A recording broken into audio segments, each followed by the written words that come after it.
Servants in crisp livery moved efficiently about their business, while two matching greys were being led away from a gleaming carriage that had just delivered its occupant. "You'll not find what you seek there," came a voice from behind her. Bridget turned to find an elderly woman watching her, a knowing look in her rheumy eyes. "I beg your pardon." "The Dowager Duchess," the woman said, her voice lowering conspiratorially. "Been through 6 companions in the past year alone. They say she's impossible to please. Sharp as a tack but twice as pointed, if you take my meaning." Bridget squared her shoulders. "Thank you for your concern, but I must at least make the attempt." The woman shrugged. "Your funeral, dearie. Though I dare say you'll last longer than most. You've got that look about you, stubborn as an old mule." With a nod that was perhaps less gracious than it should have been, Bridget continued toward the servants' entrance at the side of the house. She had no illusions about her position. Whatever the outcome of this interview, she would not be entering through the front door. The housekeeper who greeted her was a formidable woman with iron-grey hair pulled back so severely that it seemed to stretch her face into a permanent expression of disapproval.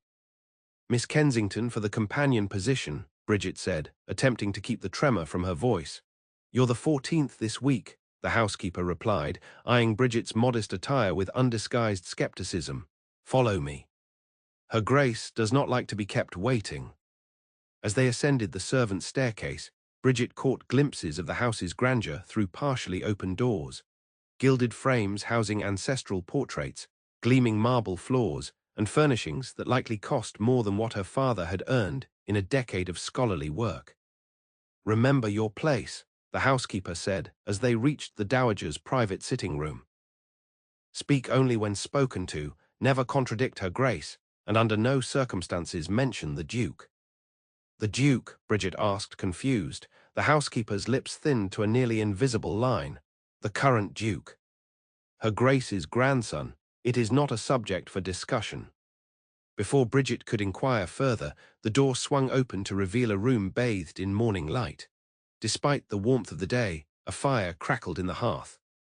Seated near it in a high-backed chair was a tiny woman who appeared to be constructed entirely of angles, sharp cheekbones, pointed chin, and eyes that seemed to cut through Bridget's modest appearance to the desperation beneath. "Miss Bridget Kensington, Your Grace," the housekeeper announced before retreating with a curtsy. "Come closer, girl. My eyes are not what they once were, though everything else works perfectly well, including my hearing, so there's no need to shout." Bridget approached, curtsying deeply. "It's an honor, Your Grace." The Dowager Duchess of Hartwood sniffed. "Save your honors until you know whether I'm worth bestowing them upon. Now then, you're the daughter of Professor Kensington, are you not? The one who gambled away his reputation, along with his fortune." Bridget felt the blood drain from her face. "You knew my father." "I know of everyone worth knowing, and most who aren't. Your father translated several Greek texts for my late husband. Brilliant mind, deplorable judgment. Now are you similarly afflicted?" I assure you, Your Grace, I have never gambled." A literal answer to a metaphorical question. "Interesting," the dowager gestured to a nearby chair. "Sit. Tell me why I should employ you when there are daughters of clergymen and impoverished gentlewomen by the dozen seeking such positions." Bridget perched on the edge of the chair, her back ramrod straight as her mind raced. The truth, she decided, was her only chance. "Because I will not fear you, Your Grace," she said quietly. "I respect your position, but I have nothing left to lose but my dignity, and that I guard most fiercely. I am well educated. I can read in 4 languages, play the pianoforte tolerably well, and I excel at chess. I will be loyal and discreet, but I will not be tyrannized. If that disqualifies me, then I shall take my leave without further imposition on your time." For a moment there was silence. Then astonishingly the old woman laughed, a dry sound like autumn leaves skittering across cobblestones. "Well, well, perhaps number 14 will prove the charm." She rang a small silver bell. "Mrs. Winters, show Miss Kensington to the blue room in the companion's wing. She begins immediately." "But Your Grace, there are still 7 candidates scheduled for today," the housekeeper protested from the doorway. "Send them away with a guinea each for their trouble. I've made my decision." The dowager turned her piercing gaze back to Bridget. You'll receive £30 per annum, paid quarterly. You'll have Sundays and Thursday afternoons to yourself. Your duties will include reading to me, corresponding under my direction, accompanying me on outings, and providing intelligent conversation when required and silence when not. Do you find these terms acceptable? £30 was less than Bridget had hoped for, but more than she had any right to expect given her circumstances. Yes, Your Grace, thank you. The Dowager waved a dismissive hand. Don't thank me yet. You may curse my name before the week is out. Oh, and one final condition. Her eyes narrowed. You are never, under any circumstances, to engage with my grandson should he deign to visit. The Duke of Hartwood is not to be addressed or acknowledged by you. Is that clear? The vehemence in her voice took Bridget aback. Perfectly clear, Your Grace. Good, now go settle yourself. I expect you back here at 2 o'clock precisely to read to me from the latest Edinburgh Review. Mrs. Winters will acquaint you with the household routines. As Bridget followed the housekeeper from the room, she couldn't help but wonder what manner of man the Duke of Hartwood must be to inspire such open hostility from his own grandmother. But such concerns were secondary to the immense relief flooding through her. She had secured a position, respectable employment that would keep her from destitution. If maintaining that security meant avoiding some dissolute nobleman who rarely visited his grandmother, it seemed a small price to pay. Nicholas Hastings, the 5th Duke of Hartwood, surveyed the London townhouse he rarely inhabited with the critical eye of a man who had long since ceased to find pleasure in his surroundings, regardless of their splendor. The place reeks of disuse, he said, removing his gloves with precise movements. See that the linens are changed and fires lit in my chambers. I'll be staying a fortnight. His secretary, Mr. Phillips, made a note. Will you be attending the Marchioness of Westfield's ball tomorrow evening? Several responses await your attention. Decline them all. I'm in London on business, not to prance about ballrooms being hunted by debutantes and their rapacious mothers. As you wish, Your Grace. Phillips hesitated. The Dowager Duchess's monthly accounts have arrived for your approval. Nicholas's expression darkened. Leave them. I'll review them later. And will you be calling upon her Grace during your stay? Why? So she can enumerate my failings at closer range. Nicholas moved to the window, gazing out at the fashionable London street without seeing it. No, our arrangement works perfectly well as it is. She maintains her independence, I maintain my distance, and we both pretend the other doesn't exist, except when financial matters intervene. Very good, Your Grace. Phillips bowed and retreated, leaving Nicholas alone with thoughts he would rather not entertain. 3 years had passed since he had last seen his grandmother, at his father's funeral, where she had looked at him with such naked contempt that even in his grief he had felt its sting. Since then, their communication had been conducted entirely through intermediaries, solicitors, accountants, and occasionally Phillips when matters required more direct attention. It was better this way. The Dowager Duchess of Hartwood blamed him for her son's death, and perhaps she was right to do so. Nicholas blamed himself most days. With a sharp exhalation, he turned from the window and crossed to the sideboard, pouring himself a generous measure of brandy despite the early hour. The amber liquid burned pleasantly down his throat, a momentary distraction from the perpetual chill that seemed to have taken residence in his chest since that terrible night 3 years ago. London held too many memories, which was precisely why he avoided it, preferring the isolation of his country estate in Derbyshire. But business matters had reached a critical point. His shipping venture required personal attention, and his coal mine investments needed renegotiation. Your Grace, Phillips had reappeared in the doorway. Lord Coldwell has called. He says the matter is urgent. Nicholas suppressed a sigh. Edward Coldwell had been his closest friend since their days at Eton, but since Nicholas's ascension to the dukedom, even that relationship had grown strained.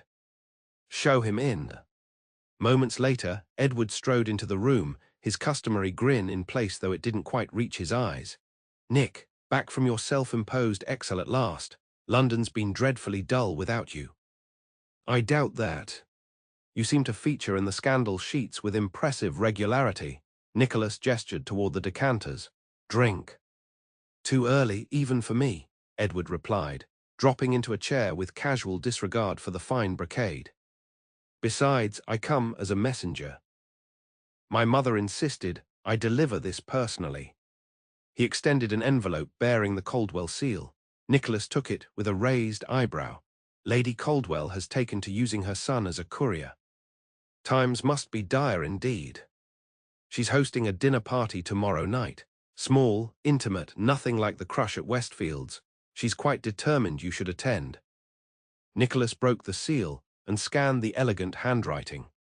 "And what eligible young lady has she selected for my contemplation this time?" Edward had the grace to look embarrassed. "Charlotte Greenfield, pretty enough, impeccable lineage, substantial dowry. Mother's convinced she'd make you a perfect duchess." "I have no need of a duchess, perfect or otherwise. You have a duty to your title." "Do not," Nicholas interrupted, his voice dropping dangerously, "presume to lecture me on duty." An uncomfortable silence fell between them. Finally, Edward sighed. "You can't go on like this forever, Nick, locking yourself away at Hartwood Park, avoiding society, letting rumors multiply in your absence. People talk. They say you've grown odd, reclusive. Some even whisper that guilt has driven you mad. Let them whisper. I've never cared for society's opinion. Perhaps you should. The Hastings name will continue without my immediate contribution to the succession," Nicholas said flatly. "My cousin Thomas has 2 healthy sons. The dukedom will survive." Edward rose, frustration evident in his posture. "This isn't about the dukedom. It's about you. 3 years is long enough to punish yourself for something that wasn't your fault." Nicholas turned away, staring into the fire. "Present my regrets to your mother. I won't be attending." "Nick, good day, Edward." After his friend had departed, Nicholas returned to the window, watching as Edward's carriage pulled away. Once, such conversations would have been unthinkable between them. But his father's death, and the circumstances surrounding it, had changed everything. The easy camaraderie of youth had given way to this awkward dance around the unspoken. He would complete his business in London as quickly as possible and return to Hartwood Park, where the solitude suited his temperament and the ghosts, at least, were familiar companions. Bridget's first week at Hartwood House passed in a whirlwind of new routines and adjustments. The Dowager Duchess proved to be exactly as advertised, sharp-tongued, demanding, and utterly uncompromising in her expectations. Yet beneath her caustic exterior, Bridget glimpsed flashes of a formidable intellect and dry wit that she couldn't help but admire. Her private chamber, while small, was comfortably appointed with a narrow bed, writing desk, and chair. The window overlooked the back garden, providing a pleasant view of meticulously maintained hedges and flower beds. After the increasingly shabby lodgings she had occupied since her father's death, it felt like unexpected luxury. On her first Thursday afternoon off, Bridget sat in a small tea shop several streets away from Grosvenor Square, savouring both her rare independence and the small cake she had allowed herself as an extravagance. She had just taken the first delicious bite when a familiar voice interrupted her momentary pleasure. "Miss Kensington, what a fortunate coincidence." Bridget looked up to find Mrs. Elena Reed, the widow of one of her father's colleagues, standing beside her table. With her was a young man Bridget had never met, though something in his features suggested a familial connection to Mrs. Reed. "Mrs. Reed, how lovely to see you," Bridget said, quickly dabbing at her mouth with her napkin. "May my nephew and I join you? This is Mr. Thomas Hastings, recently down from Cambridge."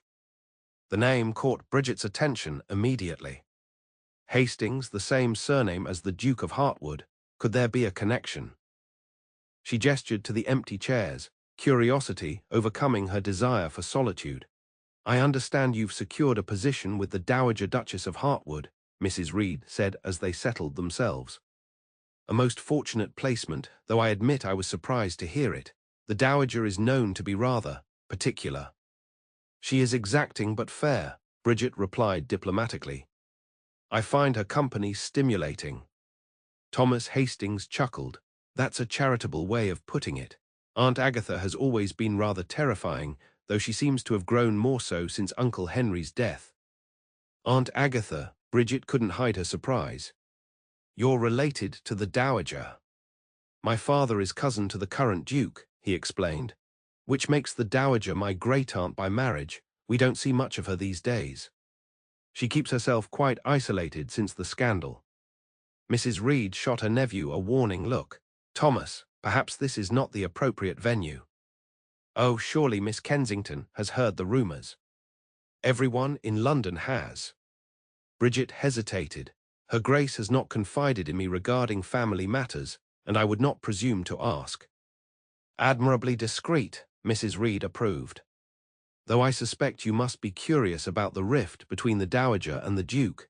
It's quite the tragic tale. Despite herself, Bridget was indeed curious. The Dowager had mentioned her grandson only once since Bridget's arrival, to reiterate, with vehement distaste, that should he appear, Bridget was to make herself scarce. I assure you I have no interest in gossip, she said firmly, though her expression perhaps betrayed her. Thomas leaned forward, lowering his voice. It's hardly gossip when it was splashed across every newspaper in England. The Duke, Nicholas, was driving the carriage when it overturned. His father was killed instantly. There are those who say he had been drinking, though no formal accusation was ever made. The old Duke was well loved, and many felt his son got away with manslaughter. Thomas, Mrs. Reed hissed, this is most inappropriate. Bridget felt a chill despite the tea shop's warmth. I'm sure the truth is more nuanced than public speculation would suggest, she said carefully. And regardless, it would be a profound breach of my position to discuss my employer's family. Of course, Thomas said, though his eyes gleamed with the pleasure of having delivered his scandalous tidbit. Though if you ever meet the Duke, you'll understand why such rumors persist. Cold as ice, that one. They say he hasn't smiled since before the accident. Mrs. Reed finally managed to steer the conversation toward more appropriate topics: the weather, recent exhibits at the British Museum, and Thomas's studies at Cambridge. But Bridget found her attention wandering, her thoughts turning to the mysterious Duke who inspired such conflicting emotions in those who knew him. A killer who had escaped justice, or a man haunted by a tragic accident. The grandmother who refused to speak his name, the cousin who casually gossiped about him. Neither seemed reliable narrators of the Duke's character. When she returned to Hartwood House later that afternoon, Bridget found herself studying the ancestral portraits with new interest, wondering if any depicted the current Duke. But the gallery seemed to end with the previous generation, the late Duke and his wife in their prime, their features captured in oils by a master hand. Admiring the family resemblance, the Dowager's voice from behind startled her. My son had his father's eyes and my stubborn chin, a perfect blend of the best of us. Bridget turned, curtseying reflexively. The artist captured him beautifully, Your Grace. The Dowager moved to stand beside her, her gaze fixed on the portrait. Yes, though no painting could truly capture Henry's spirit, he lit every room he entered. Her voice took on a bitter edge. Until the light was extinguished far too soon. Bridget remained silent, uncertain how to respond to this unexpected moment of vulnerability. You're wondering why there's no portrait of the current Duke, the Dowager said after a moment. It was commissioned for his 30th birthday. When the accident occurred, I had it removed and placed in storage. I couldn't bear to look at it. I understand, Your Grace. The Dowager's sharp eyes turned to her. Do you? How could you possibly understand what it is to lose a child to another's recklessness? To have the law declare no crime has been committed when your heart knows otherwise. I meant no presumption, Bridget said quietly. Only that I can understand not wishing to be reminded of painful memories. For a moment, the Dowager seemed ready to deliver a cutting rebuke. Then, surprisingly, her expression softened fractionally. Yes, I suppose you would understand something of loss, wouldn't you, though your father's sins were of a different nature. She turned back toward the portrait. He was an excellent scholar, you know. His translation of Aristotle's lesser-known works was quite brilliantly done. Thank you, Your Grace. He would have valued your good opinion. The Dowager nodded absently, then seemed to recollect herself. Well, this maudlin interlude has quite exhausted me. I shall rest before dinner. See that fresh flowers are brought to the drawing-room, will you? The current arrangement has begun to wilt, and there's nothing more depressing than dying flowers. As the Dowager made her way toward the stairs, Bridget remained before the portrait, studying the face of the man whose death had created such an unbridgeable chasm between grandmother and grandson. What manner of man was Nicholas Hastings, she wondered, to inspire such enduring hatred in a woman who otherwise seemed eminently rational, if difficult? The question lingered in her mind as she went about her duties, though she knew it was one she was unlikely to ever answer personally. The Duke of Hartwood, by all accounts, rarely came to London and never to his grandmother's home. The odds of their paths crossing seemed vanishingly small. It was just as well, she told herself. Her position was precarious enough without becoming entangled in decades-old family feuds. The Dowager paid her salary, and it was the Dowager's good opinion she must cultivate. The Duke, whatever his true nature, was irrelevant to her circumstances. Yet that night, as she prepared for bed, Bridget found herself standing at a window, gazing out across the darkened garden toward the lights of London beyond, wondering about the man who carried the weight of so much bitterness upon his shoulders, and whether he deserved the burden. Nicholas scowled at the correspondence spread across his desk, particularly the neatly itemized accounts from his grandmother's household. The expenditures were, as always, entirely reasonable. The Dowager ran her establishment with military precision and financial prudence. Yet something in this quarter's accounting caught his eye. "Phillips," he called, and his secretary appeared promptly in the doorway. "There's a new entry in the Dowager's household accounts. A Miss Kensington, lady's companion." "When did this appointment occur?" "Approximately 3 weeks ago, Your Grace. I believe Mrs. Winters mentioned it in her last report. The Dowager has finally found a companion who meets her exacting standards." "Kensington?" Nicholas mused. "Why does that name sound familiar?" "Perhaps you're thinking of Professor James Kensington. There was some scandal about his debts after his death several months ago. I believe the young lady is his daughter." Nicholas nodded slowly as the memory returned. "Yes, I recall now. Oxford don, respected scholar, secret gambling habit, left his daughter penniless." He tapped the paper thoughtfully. "Interesting that my grandmother would employ someone connected to scandal, given her obsession with proprietary. Mrs. Winters reports that Miss Kensington is exceptionally well educated and has a calm temperament that seems to soothe the Dowagers more. Volatile moods. Soothe my grandmother. Now that is a skill worth £30 per annum." Nicholas's lip curled slightly. "Make a note to increase the salary to £40. If this paragon can actually make living with Augusta Hastings tolerable, she deserves combat pay." "Very good, Your Grace." Phillips hesitated. "There is another matter. Lord Blackmore's solicitor has requested an urgent meeting regarding the mining operation. He claims there are irregularities in the accounts that require your immediate attention." Nicholas frowned. Irregularities? He was not specific in his letter, but the tone suggested serious concerns. "Schedule the meeting for tomorrow morning. And send a message to my banker. I want complete records of all transactions related to the Derbyshire mines for the past 18 months. "At once, Your Grace." As Phillips withdrew, Nicholas turned his attention back to the accounts, but his mind kept returning to this new addition to his grandmother's household. The daughter of a disgraced scholar, now serving as companion to one of London's most formidable dowagers. It seemed an unlikely pairing. His grandmother had always surrounded herself with respectable, unremarkable women of gentle birth but limited intellect, easy to dominate and quick to defer. This departure from pattern was curious indeed, not that it mattered. Miss Kensington, whoever she might be, existed in a world entirely separate from his own. His grandmother had made it abundantly clear that she considered him dead to her. Any member of her household would be similarly instructed to avoid contact with the disgrace that was the 5th Duke of Hartwood. Nicholas pushed the accounts aside and reached for the latest engineering reports on the steam engines being installed at his northern factories. This, at least, was a problem he could solve with logic and capital, unlike the intractable damage to his family relationships. The following morning found him in his solicitor's offices, facing Lord Blackmore's representative across a table strewn with ledgers and account books. The news was worse than he had anticipated. "Embezzlement?" Nicholas kept his voice level despite the anger building within him. "You're certain?" "The evidence is quite clear, Your Grace," Mr. Harrington, his own solicitor, confirmed. "Someone with intimate knowledge of the operation has been systematically diverting funds for at least a year. The amounts were skillfully concealed, but when examined together, they represent a significant sum." "Nearly £15,000, Lord Blackmore's man added. "My client is understandably concerned."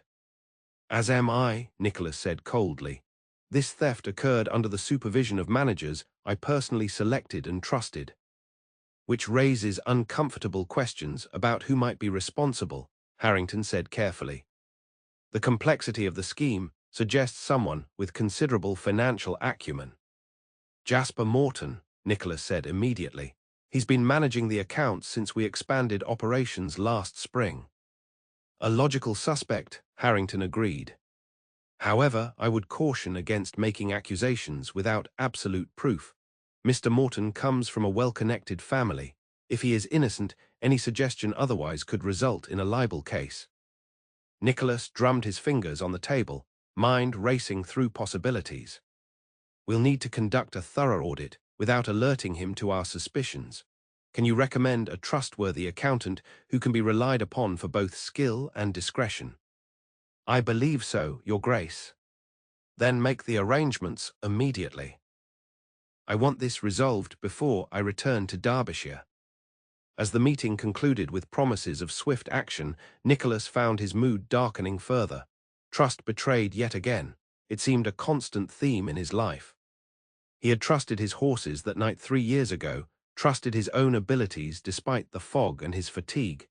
That misplaced confidence had cost his father's life and destroyed what remained of his family. He had trusted his estate manager at Hartwood Park, only to discover the man had been cheating tenant farmers for years. He had trusted his mother's physician, who had prescribed increasingly dangerous doses of laudanum for her nerves until she had become a hollow shell of herself, dead in all but name long before consumption had finally claimed her. And now this, theft from right under his nose, conducted by men he had personally vetted and employed.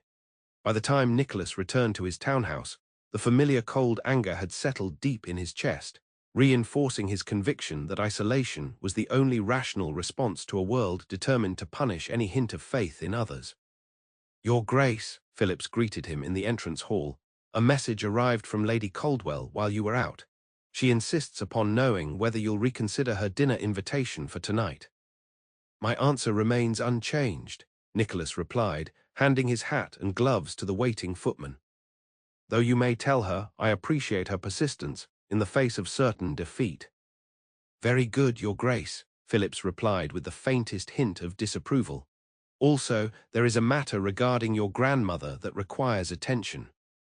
Nicholas paused on the staircase. "What now?" "Her housekeeper reports that the roof over the east wing has developed a significant leak. Repairs are estimated at £600. Shall I authorize the expenditure?" Nicholas sighed. "Of course. See that it's handled promptly." He hesitated, then added, "And inquire after the Dowager's health, discreetly." Phillips's expression betrayed momentary surprise before returning to its customary neutrality. "I shall do so immediately." Alone in his study, Nicholas found himself standing before the portrait of his father that hung above the mantelpiece. Henry Hastings, 4th Duke of Hartwood, gazed back at him with the same intense blue eyes that Nicholas saw each morning in his shaving mirror. "What would you have done?" he asked the silent image. "If our positions were reversed, if I had been the one crushed beneath that carriage, would you have found a way forward? Or would you have retreated as I have?" The portrait offered no answers, only the same enigmatic half-smile his father had worn in life, a man who had seemed to find genuine pleasure in his responsibilities, who had embraced the constraints of his position rather than chafing against them, as Nicholas always had. A sudden, unwelcome thought struck him. His father would have been profoundly disappointed in the man Nicholas had become, not because of the accident itself, but because of his response to it. Henry Hastings had believed in duty above all else, in facing difficulties head-on rather than retreating from them. The realization sat uncomfortably in Nicholas's chest as he turned away from the portrait. Perhaps it was time to reconsider some aspects of his self-imposed isolation. Not Edward's ridiculous matchmaking schemes. He had no intention of inflicting his damaged self upon some innocent young woman, but at least his broader duties to his name and position. With sudden decision, he rang for Phillips. "Send a note to Lady Caldwell," he instructed when the secretary appeared. "Inform her that I will attend her dinner party this evening after all." Phillips couldn't quite hide his surprise. "A wise decision, if I may say so, Your Grace. Lady Caldwell will be most pleased."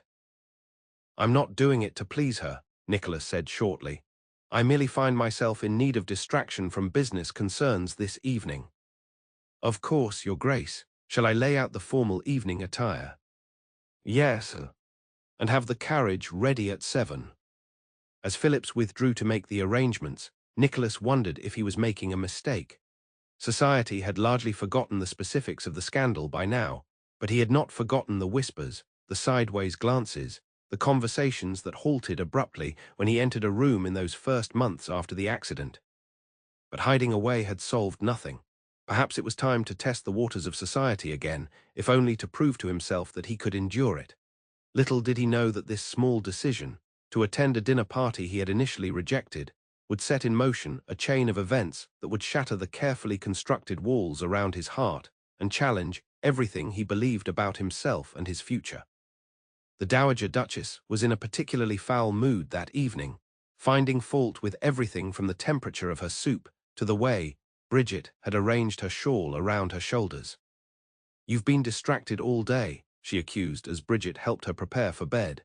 "Your mind is clearly elsewhere, which I find both discourteous and concerning. Are you perhaps regretting your position here already?" "Not at all, Your Grace," Bridget assured her. "I apologize if I've seemed inattentive." The truth was that she had been distracted, but not for the reasons the Dowager suspected. Earlier that day, while organizing the Dowager's correspondence, she had discovered a letter that had slipped behind the writing desk. It was from the Duke of Hartwood's secretary, dated nearly 3 weeks prior, inquiring after the Dowager's health and informing her that the Duke had authorized immediate repairs to the leaking roof without hesitation. The letter had clearly never been shown to the Dowager, and Bridget suspected Mrs. Winters had deliberately concealed it. The housekeeper's loyalty to her mistress apparently extended to shielding her from any evidence that her grandson might still harbor concern for her welfare. The discovery had unsettled Bridget's perception of the situation. If the Duke truly were the callous, unrepentant figure described in whispers, would he have authorized expensive repairs without question? Would he have inquired after his grandmother's health? "I suspect you're homesick," the Dowager said, interrupting Bridget's thoughts. "It's not uncommon in the first weeks of a new position." "I have no home to miss, Your Grace," Bridget replied quietly. "My father's debts saw to that." Something in her tone must have touched even the Dowager's well-defended heart, for her expression softened slightly. "Yes, well, home is more than bricks and mortar, girl. It's the familiar, the known. You're adrift in strange waters here, surrounded by the peculiar habits and expectations of an old woman you barely know." "I'm adapting quite well, I think," Bridget ventured a small smile. "And I find your habits far less peculiar than you might imagine." To her surprise, the Dowager laughed, a short, rusty sound, as if the mechanism for genuine amusement had grown stiff from disuse. "Flatterer. Though I suppose there's truth in it. We are neither of us conventional women, are we? You with your languages and chess and forthright manner, me with my refusal to fade quietly into elderly obscurity as society would prefer. I consider that a compliment of the highest order, Your Grace." "As you should," the Dowager settled against her pillows. "Now, before you retire, read to me from that new novel everyone's chattering about. I find fiction aids my sleep, particularly the more tedious varieties." Bridget retrieved the book from the bedside table and began to read. The novel, a melodramatic tale of star-crossed lovers and convenient coincidences, was indeed tedious, but she did her best to bring the wooden dialogue to life. After several chapters, the Dowager's breathing had deepened into the regular pattern of sleep. Bridget marked their place and quietly set the book aside, extinguishing all but one lamp before slipping from the room. The hallway was dimly lit and silent at this late hour. As she made her way toward her own chamber in the companion's wing, Bridget found herself pausing before the door to the disused East Gallery, the one containing family portraits that the Dowager rarely visited. Hesitating only briefly, she turned the handle and entered. Moonlight filtered through tall windows, casting elongated shadows across the polished floor and illuminating the faces of Hastings' ancestors with an ethereal glow. Bridget moved slowly down the line of portraits until she reached the end where she had previously seen the painting of the late Duke. To her surprise, she noticed now what she had missed before, a slightly lighter rectangle on the wall beyond it, where another portrait had clearly once hung. The missing Duke, removed, as the Dowager had said, after the accident that had claimed his father's life. Curiosity overwhelming her better judgment, Bridget crossed to a door at the far end of the gallery that she knew led to a storage room. Inside, shrouded shapes loomed in the darkness, furniture and artwork deemed unsuitable for display but too valuable to discard. She located a small lamp and matches on a nearby table and lit it, the warm glow pushing back the shadows. And there, propped against the far wall and covered with a protective cloth, she found what must be the banished portrait. Bridget hesitated, knowing she was overstepping her bounds, yet unable to resist the temptation to glimpse the face of the man at the center of so much pain and speculation. Carefully, she drew back the cloth. The portrait was larger than she had expected, a full-length depiction of a man in his late 20s, dressed in formal attire against a backdrop of what appeared to be a library. But it was his face that captured and held her attention. Strong, aristocratic features were framed by dark hair, while penetrating blue eyes gazed directly at the viewer with an intensity that seemed to challenge observation. There was pride in his bearing, certainly, but something else too, a hint of restlessness, perhaps, or a subtle suggestion that the formal pose was a concession rather than a natural state. Unlike the many bland, self-satisfied aristocratic portraits she had seen, this one conveyed a sense of a complex inner life, a man who thought deeply and felt keenly beneath a controlled exterior. "Not at all what you expected, is he?" Bridget gasped, nearly dropping the lamp as she whirled to find Mrs. Winters standing in the doorway, her severe face unreadable in the dim light. I was just snooping where you don't belong," the housekeeper finished for her, "though I suppose curiosity is natural, given the circumstances." To Bridget's surprise, Mrs. Winters showed no anger. Instead, she moved further into the room, her gaze shifting to the portrait. "The artist captured him well," she said after a moment. "Too well, perhaps, which is why Her Grace couldn't bear to look at it after what happened. The resemblance to his father is striking." Bridget carefully replaced the cloth over the portrait. "I apologize for my impropriety. It won't happen again." "See that it doesn't." Mrs. Winters turned to leave, then paused. "The Duke isn't the monster Her Grace believes him to be. The accident broke something in both of them, but in different ways. Neither has found a path to healing." "Why are you telling me this?" Bridget asked, genuinely puzzled by this unexpected confidence. The housekeeper's expression remained impassive. "Because someone in this household should know the truth, rather than just the Dowager's version of it. And because in 3 short weeks, you've done more to ease Her Grace's bitterness than anyone has managed in 3 years. Perhaps, in time, you might help her see beyond her grief to the grandson who still provides for her comfort, despite her rejection." With that cryptic statement, Mrs. Winters departed, leaving Bridget alone with her thoughts and the shrouded portrait of a man who seemed far more complex than rumors suggested. As she made her way back to her room, Bridget found herself wondering what it would be like to meet the Duke in person, to see if those penetrating eyes truly reflected the depth the artist had captured, to discover whether the restlessness she'd perceived was genuine or merely a product of artistic interpretation. But such thoughts were idle fancy. The Duke of Hartwood existed in a world far removed from hers, and the only version of him she was likely to know was the one pieced together from portraits, rumors, and the bitter recollections of a grieving mother. Lady Caldwell's dinner party was exactly as Nicholas had expected, elegant, impeccably orchestrated, and utterly transparent in its true purpose. He found himself seated beside Miss Charlotte Greenfield, a pretty, soft-spoken young woman whose nervousness in his presence manifested in a tendency to drop her cutlery at alarming intervals. "Do forgive me, Your Grace," she murmured after her third mishap, her cheeks flushed with embarrassment. "I fear I'm unusually clumsy this evening." "Not at all," Nicholas replied with practiced politeness. "The fault lies with the silverware, which appears determined to leap from your grasp." This small jest earned him a grateful smile, and a speculative gleam in Lady Caldwell's eye from across the table that made him immediately regret the momentary thaw in his demeanor. The conversation flowed around him: politics, the latest theatrical productions, and carefully edited gossip deemed acceptable for mixed company. Nicholas contributed when necessary, but remained largely an observer, noting how conversations subtly shifted when directed toward him, how certain topics were studiously avoided in his presence. After dinner, when the gentlemen remained at the table with port and cigars, Lord Caldwell steered the discussion toward business matters. "I understand you've had some trouble with the Derbyshire mining operation," he said, his tone casual though his eyes were sharp with interest. Nicholas raised an eyebrow. "News travels quickly." "The city has no secrets, my dear Duke. Word is that someone within your organization has been siphoning funds, most concerning."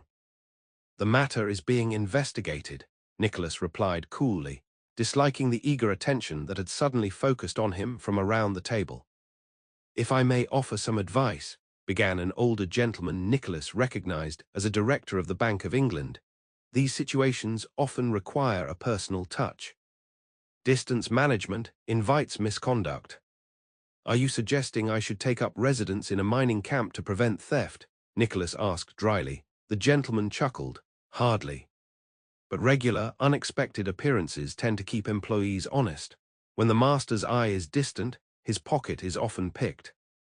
It was sound advice, if bluntly delivered. Nicholas acknowledged it with a nod before deliberately changing the subject. Later, as he prepared to depart, Lady Caldwell cornered him in the entrance hall. "Miss Greenfield found you quite charming," she said without preamble. "Her father would look favorably upon a match, should you express interest." "Lady Caldwell," Nicholas sighed, "while I appreciate your continued concern for my marital status, I must once again remind you that I have no intention of offering for Miss Greenfield or anyone else at present." "You can't continue alone indefinitely," she persisted. "A duke requires a duchess and an heir. It's been 3 years, Nicholas. Even grief must eventually give way to duty." "My grief, as you call it, is my own affair," he replied stiffly. "And the succession is secure through my cousin's line, should I fail to produce an heir." Lady Caldwell's expression softened. "Your father would not have wanted you to punish yourself forever. He valued family above all else." The mention of his father sent a familiar pang through Nicholas's chest. "Good night, Lady Caldwell. Thank you for a pleasant evening." The night air felt refreshingly cool after the stuffiness of the Caldwell townhouse. Nicholas dismissed his carriage, preferring to walk the short distance to his own residence, his thoughts turning over the events of the day. The embezzlement, Lady Caldwell's matchmaking, the constant, subtle reminders of his duty to his title, all of it served to reinforce his growing conviction that returning to London had been a mistake. Here he was constantly confronted with expectations he could not or would not fulfill, with reminders of his failures and the accident that had defined his life since. At Hartwood Park, at least, he could focus on productive endeavors, the management of his estates, the modernization of his factories, the welfare of his tenants. Work that required no emotional investment beyond a sense of responsibility to those who depended upon him for their livelihoods. As he rounded the corner onto his street, Nicholas nearly collided with a young woman hurrying in the opposite direction, her head down as she clutched a small package to her chest. "Pardon me," he began automatically, steadying her with a brief touch to her elbow. She glanced up, startled, and Nicholas found himself looking into a pair of remarkably expressive green eyes set in a face that, while not conventionally beautiful, possessed a vivid intelligence that struck him immediately. "No, the fault was entirely mine," she replied, her voice clear and pleasantly modulated. "I wasn't attending to my path." Something in her direct gaze, and the absence of either flirtation or deference in her manner, caught Nicholas's interest. She was modestly but neatly dressed, clearly a gentlewoman though not of the highest circles. "No harm done," he assured her, "though perhaps you should not be walking unaccompanied at this hour. The streets can be hazardous for a lady alone." A slight smile curved her lips. "I appreciate your concern, sir, but I'm perfectly capable of navigating London's dangers. I've learned that most hazards announce themselves loudly in advance." There was a quiet confidence in her response that Nicholas found unexpectedly refreshing. Before he could reply, however, she had nodded politely and continued on her way, disappearing around the corner with brisk, purposeful steps. The brief encounter left Nicholas with an odd sense of having missed something important. He continued home, finding himself unaccountably replaying the moment in his mind, those intelligent green eyes, the hint of gentle amusement in her voice, the complete absence of the awkward deference or calculated charm he had come to expect from unmarried women of suitable age. She hadn't recognized him, he realized. The encounter had been entirely free of the weight of his title and reputation. For those few moments, he had been simply a man concerned for a woman's safety, not the Duke of Hartwood with all the baggage that entailed. It was a novel experience, and one he found surprisingly pleasant. Dismissing the thought as inconsequential, Nicholas entered his home, determined to focus on the practical matters awaiting his attention. The embezzlement investigation would require careful handling, and he had correspondence to complete before retiring. Yet as he worked late into the night, the memory of those frank green eyes occasionally intruded upon his concentration, a small but persistent disruption to his carefully ordered thoughts. "You returned later than expected," the Dowager observed the next morning as Bridget arranged the breakfast tray across her lap. "I trust your errand was successful." "Yes, Your Grace. The bookshop had received the volume you requested, though it took longer to locate than anticipated." Bridget placed the small package on the bedside table. "The proprietor sends his regards and hopes the first edition meets with your approval." Simmons always was thorough. The Dowager examined her tea with a critical eye before taking a sip. "Did you walk back alone, most imprudent at that hour?" Bridget hesitated, uncertain whether to mention her near collision with the gentleman near Grosvenor Square. The encounter had been brief but oddly memorable. Something in the man's bearing and the intensity of his blue gaze had left an impression that lingered even now. "I encountered no difficulties," she said finally, deciding the incident wasn't worth reporting. "London streets near the fashionable areas are well lit and populated even in the evening." "HMPH, fortune favors you then." "In my day, a young woman would never have risked such an expedition unaccompanied." The Dowager nibbled at a piece of toast. "I require your assistance with correspondence this morning. Several invitations have arrived that require polite rejections, and Lady Harrington has written yet another tedious letter about her grandchildren's accomplishments that demands an equally tedious response." "Of course, Your Grace." As Bridget moved about the room, opening curtains and preparing the Dowager's morning toilette, she found her thoughts returning to the previous night's encounter. There had been something familiar about the gentleman, perhaps something in his features or bearing, though she was certain they had never met. She would have remembered those eyes, so startlingly blue and direct. "You're woolgathering again," the Dowager said sharply. "What occupies your thoughts so completely this morning?" Caught off guard, Bridget answered more honestly than she intended. "I was thinking about a gentleman I encountered last evening near Grosvenor Square. There was something familiar about him, though I can't place where I might have seen him before." The Dowager's interest visibly sharpened. "Indeed. Describe him." "Tall, well-dressed, dark hair, blue eyes, distinguished-looking, though not much older than myself, I would guess. He expressed concern about my walking alone at night." "Many men fit that general description," the Dowager said dismissively, though something in her expression suggested continued interest. "Did he introduce himself?" "No, Your Grace. It was a very brief encounter, hardly more than an apology for nearly colliding with each other." "Well, the mystery gentleman is unlikely to cross your path again, so I suggest you put the matter from your mind and focus on the tasks at hand." Bridget acknowledged the gentle rebuke with a nod, though as she helped the Dowager dress for the day, she couldn't help wondering why the chance meeting had unsettled her so. Perhaps it was simply the unexpectedness of such direct eye contact with a stranger, or the peculiar sense of recognition that had flashed through her despite being certain they had never met. Later that morning, as she sat across from the Dowager in the morning room, taking dictation for the day's correspondence, a commotion in the entrance hall interrupted their work. "See what that disturbance is about," the Dowager instructed with a frown. "Mrs. Winters knows better than to allow such noise during my correspondence hour." Bridget made her way to the hall to find Mrs. Winters engaged in what appeared to be a heated but whispered argument with a well-dressed gentleman whose back was to Bridget. The housekeeper's normally impassive face was flushed with agitation. "I must insist, Your Grace, that this is not a convenient time," Mrs. Winters was saying. "The Dowager is not receiving visitors this morning." "I am not a visitor, Mrs. Winters," the man replied, his voice low and controlled, but with an undercurrent of steel that Bridget recognized as one accustomed to command. "I am here on urgent family business that cannot wait upon convenient times." "Is there a problem, Mrs. Winters?" Bridget inquired, stepping forward. Both turned toward her, and Bridget felt a jolt of shock as she found herself looking into the same startlingly blue eyes she had encountered the previous evening. But this time recognition flashed across the man's face as well.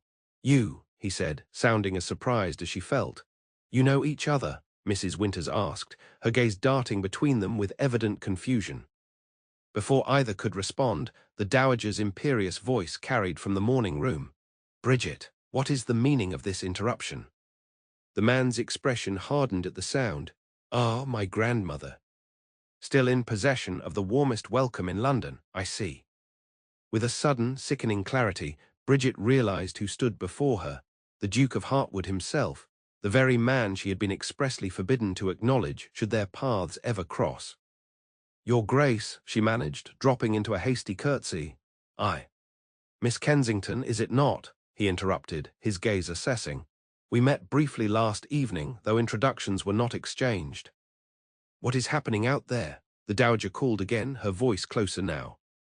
"Bridget, answer me at once." Mrs. Winters shot Bridget a look of pure alarm. "You must return to her Grace immediately," she whispered urgently. "I'll handle this." But it was too late. The Dowager appeared in the doorway of the morning room, freezing at the sight of her grandson standing in her entrance hall. For a moment that seemed to stretch into eternity, grandmother and grandson regarded each other in absolute silence, the air between them so charged with emotion that Bridget felt she could almost see it shimmering like heat above summer cobblestones. "Nicholas," the Dowager spoke his name as if it pained her physically to form the syllables. "Grandmother." He inclined his head slightly, his posture rigid. "I apologize for the intrusion, but a matter has arisen that requires your attention." "Nothing requires my attention so urgently that you need invade my home without invitation," she replied, her voice glacial. "Whatever it is, you may address it through the usual channels, solicitors and secretaries."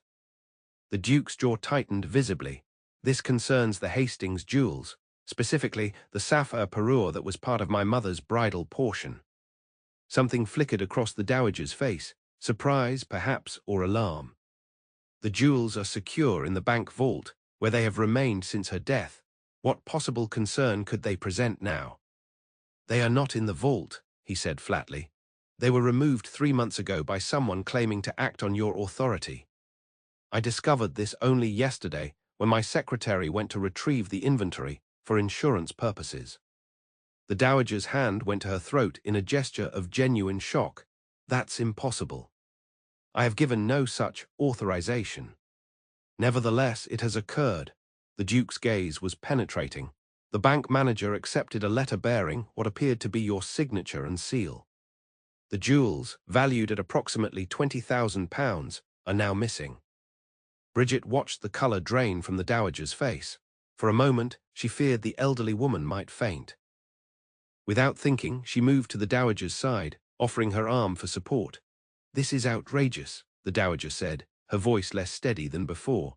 "I have not set foot in that bank in over a year, nor have I authorized anyone to access the vault on my behalf." "I believe you," the Duke said, surprising both women. "Which means someone has gone to considerable lengths to forge your authorization and seal." The matter is now in the hands of investigators, but I felt it necessary to inform you personally, as it appears your identity has been compromised." The dowager swayed slightly, and Bridget tightened her grip on the older woman's arm. "Your Grace, perhaps you should sit down," she suggested gently. After a brief hesitation, the dowager allowed herself to be led back to the morning room, with the Duke following at a distance. Mrs. Winters hurried ahead to straighten cushions and pour a small glass of sherry from the decanter on the side table. "This is most distressing," the dowager said, after taking a fortifying sip. "Those jewels have been in the Hastings family for generations. They were to pass too," she trailed off, avoiding her grandson's gaze. "To my wife when I married," he finished for her. "Yes, I'm well aware of the tradition. Rest assured, I am taking every measure to recover them. In the meantime, I've arranged for additional security precautions for your banking affairs." The dowager looked up sharply. "You've taken action regarding my financial matters without consulting me." "To protect you, yes." A hint of frustration colored his tone. "Given that someone has successfully forged your signature and seal, it seemed prudent to establish additional verification protocols before any further transactions are processed." "I see," the dowager's lips thinned. "So in addition to the loss of priceless family heirlooms, I must now endure the humiliation of having my own grandson restrict my access to my accounts." "That is not," the Duke began, then stopped himself, visibly reining in his temper. "The protocols apply equally to both of us. Neither can access certain accounts without in-person verification. It's a temporary measure until the culprit is identified." An uncomfortable silence fell. Bridget, acutely aware of her intrusion upon this family matter, began to withdraw discreetly toward the door. "Stay, Miss Kensington," the dowager commanded without looking at her. "I require a witness to this high-handed treatment." The Duke's gaze shifted to Bridget, his expression unreadable. "Perhaps your companion would be good enough to bring the household account books for the past 6 months. The investigators will need to review all financial records for unusual patterns." "Absolutely not," the dowager snapped. "My household accounts are private and have nothing to do with this matter. Someone with knowledge of your habits and access to your seal has committed this theft," the Duke said evenly. "It would be remiss not to consider every possibility, including that it might be someone within your household." The accusation hung in the air, causing Mrs. Winters to inhale sharply and Bridget to stiffen in indignation on the dowager's behalf. "Your Grace," Bridget found herself saying, "surely you cannot believe that anyone in this household would commit such a breach of trust. The staff's loyalty to her Grace is beyond question." The Duke turned his penetrating gaze upon her, and Bridget was struck again by the intensity in his eyes, not coldness, as rumor suggested, but a fierce intelligence that seemed to evaluate everything it observed. "You've been employed here less than a month, Miss Kensington," he said quietly. "Perhaps you should reserve judgment on matters of long-standing loyalty." The subtle rebuke stung, especially coming from a man who, by all accounts, had abandoned his grandmother to isolation after his father's death. "With respect, Your Grace," she replied, keeping her voice level, "loyalty is evident in daily actions, not in duration of service. Every member of this household demonstrates devotion to her Grace's comfort and well-being. To suggest otherwise without evidence is both unjust and hurtful." The dowager made a sound that might have been a hastily suppressed laugh. "Well said, Bridget. My grandson forgets that not everyone is as quick to abandon familial obligations as he has been." The Duke's expression hardened. "I have never abandoned my obligations to this family, financial or otherwise, despite your determination to believe the worst of me. But this conversation serves no purpose. The investigators will call tomorrow to take your statement regarding the missing jewels. I suggest you prepare yourself to cooperate fully." With a stiff bow to his grandmother and a brief, unreadable glance at Bridget, he turned and strode from the room. Moments later, they heard the front door close with controlled precision, not slammed, but firmly shut in a way that somehow conveyed more anger than an outburst would have. The dowager released a shaky breath and drained the remainder of her sherry. "Well, that was perfectly dreadful. 3 years of silence, and this is what brings him to my door," missing jewels and accusations against my household. I'm certain he doesn't truly suspect your staff, Your Grace, Bridget said, though she was far from sure of any such thing. He's naturally concerned about your security. My security, the Dowager laughed bitterly. Nicholas has never concerned himself with my emotional security, only with financial matters. Duty without affection, that is his approach to family. Bridget bit her lip, remembering the letter she had discovered, the one showing the Duke had inquired after his grandmother's health while authorizing roof repairs without hesitation.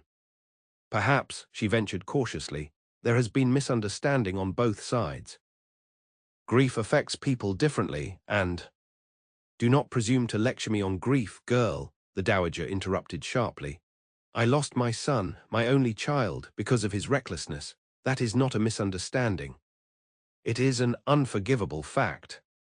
Yes, Your Grace, I apologize. The Dowager waved a dismissive hand. Leave me. I wish to be alone. And send Mrs. Winters to me. We must prepare for these investigators who will no doubt turn my household upside down on the strength of Nicholas's suspicions. Bridget curtsied and withdrew, her mind racing with conflicting impressions. The Duke of Hartwood was not at all what she had expected, neither the cold, unfeeling villain of the Dowager's painting nor the heartless rakehell of Thomas Hastings's gossip. There had been genuine concern in his manner, despite the stiffness of his address.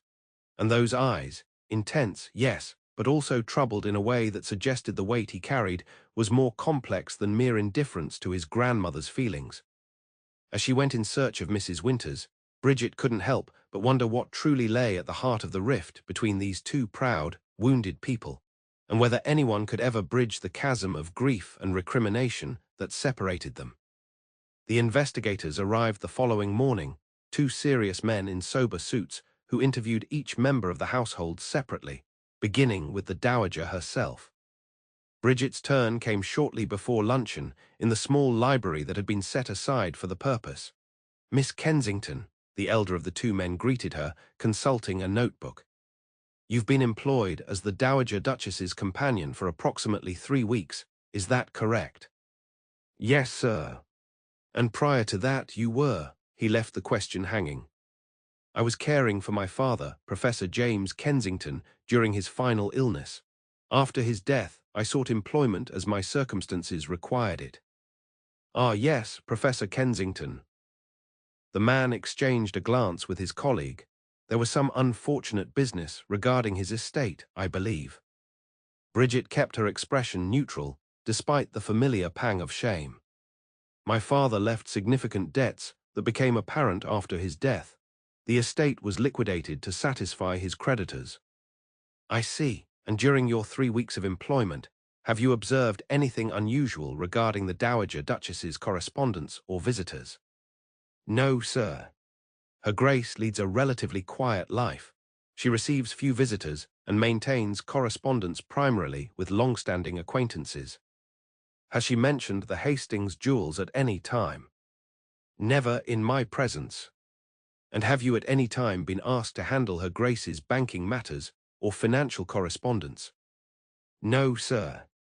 Such matters are managed by Mrs. Winters, the housekeeper, under Her Grace's direct supervision. The questions continued for nearly half an hour, most seemingly innocuous, but clearly designed to build a comprehensive picture of the household's routines and relationships. Bridget answered truthfully but carefully, conscious that her loyalty was to the Dowager while also recognizing the seriousness of the theft. One final question, Miss Kensington, the younger investigator said, speaking for the first time. You were previously acquainted with the Duke of Hartwood before yesterday's meeting, were you not? The question caught her completely off guard. I know, not at all. Why would you think so? His Grace mentioned to us that you had encountered each other the evening before his visit here. Ah, Bridget felt heat rising to her cheeks.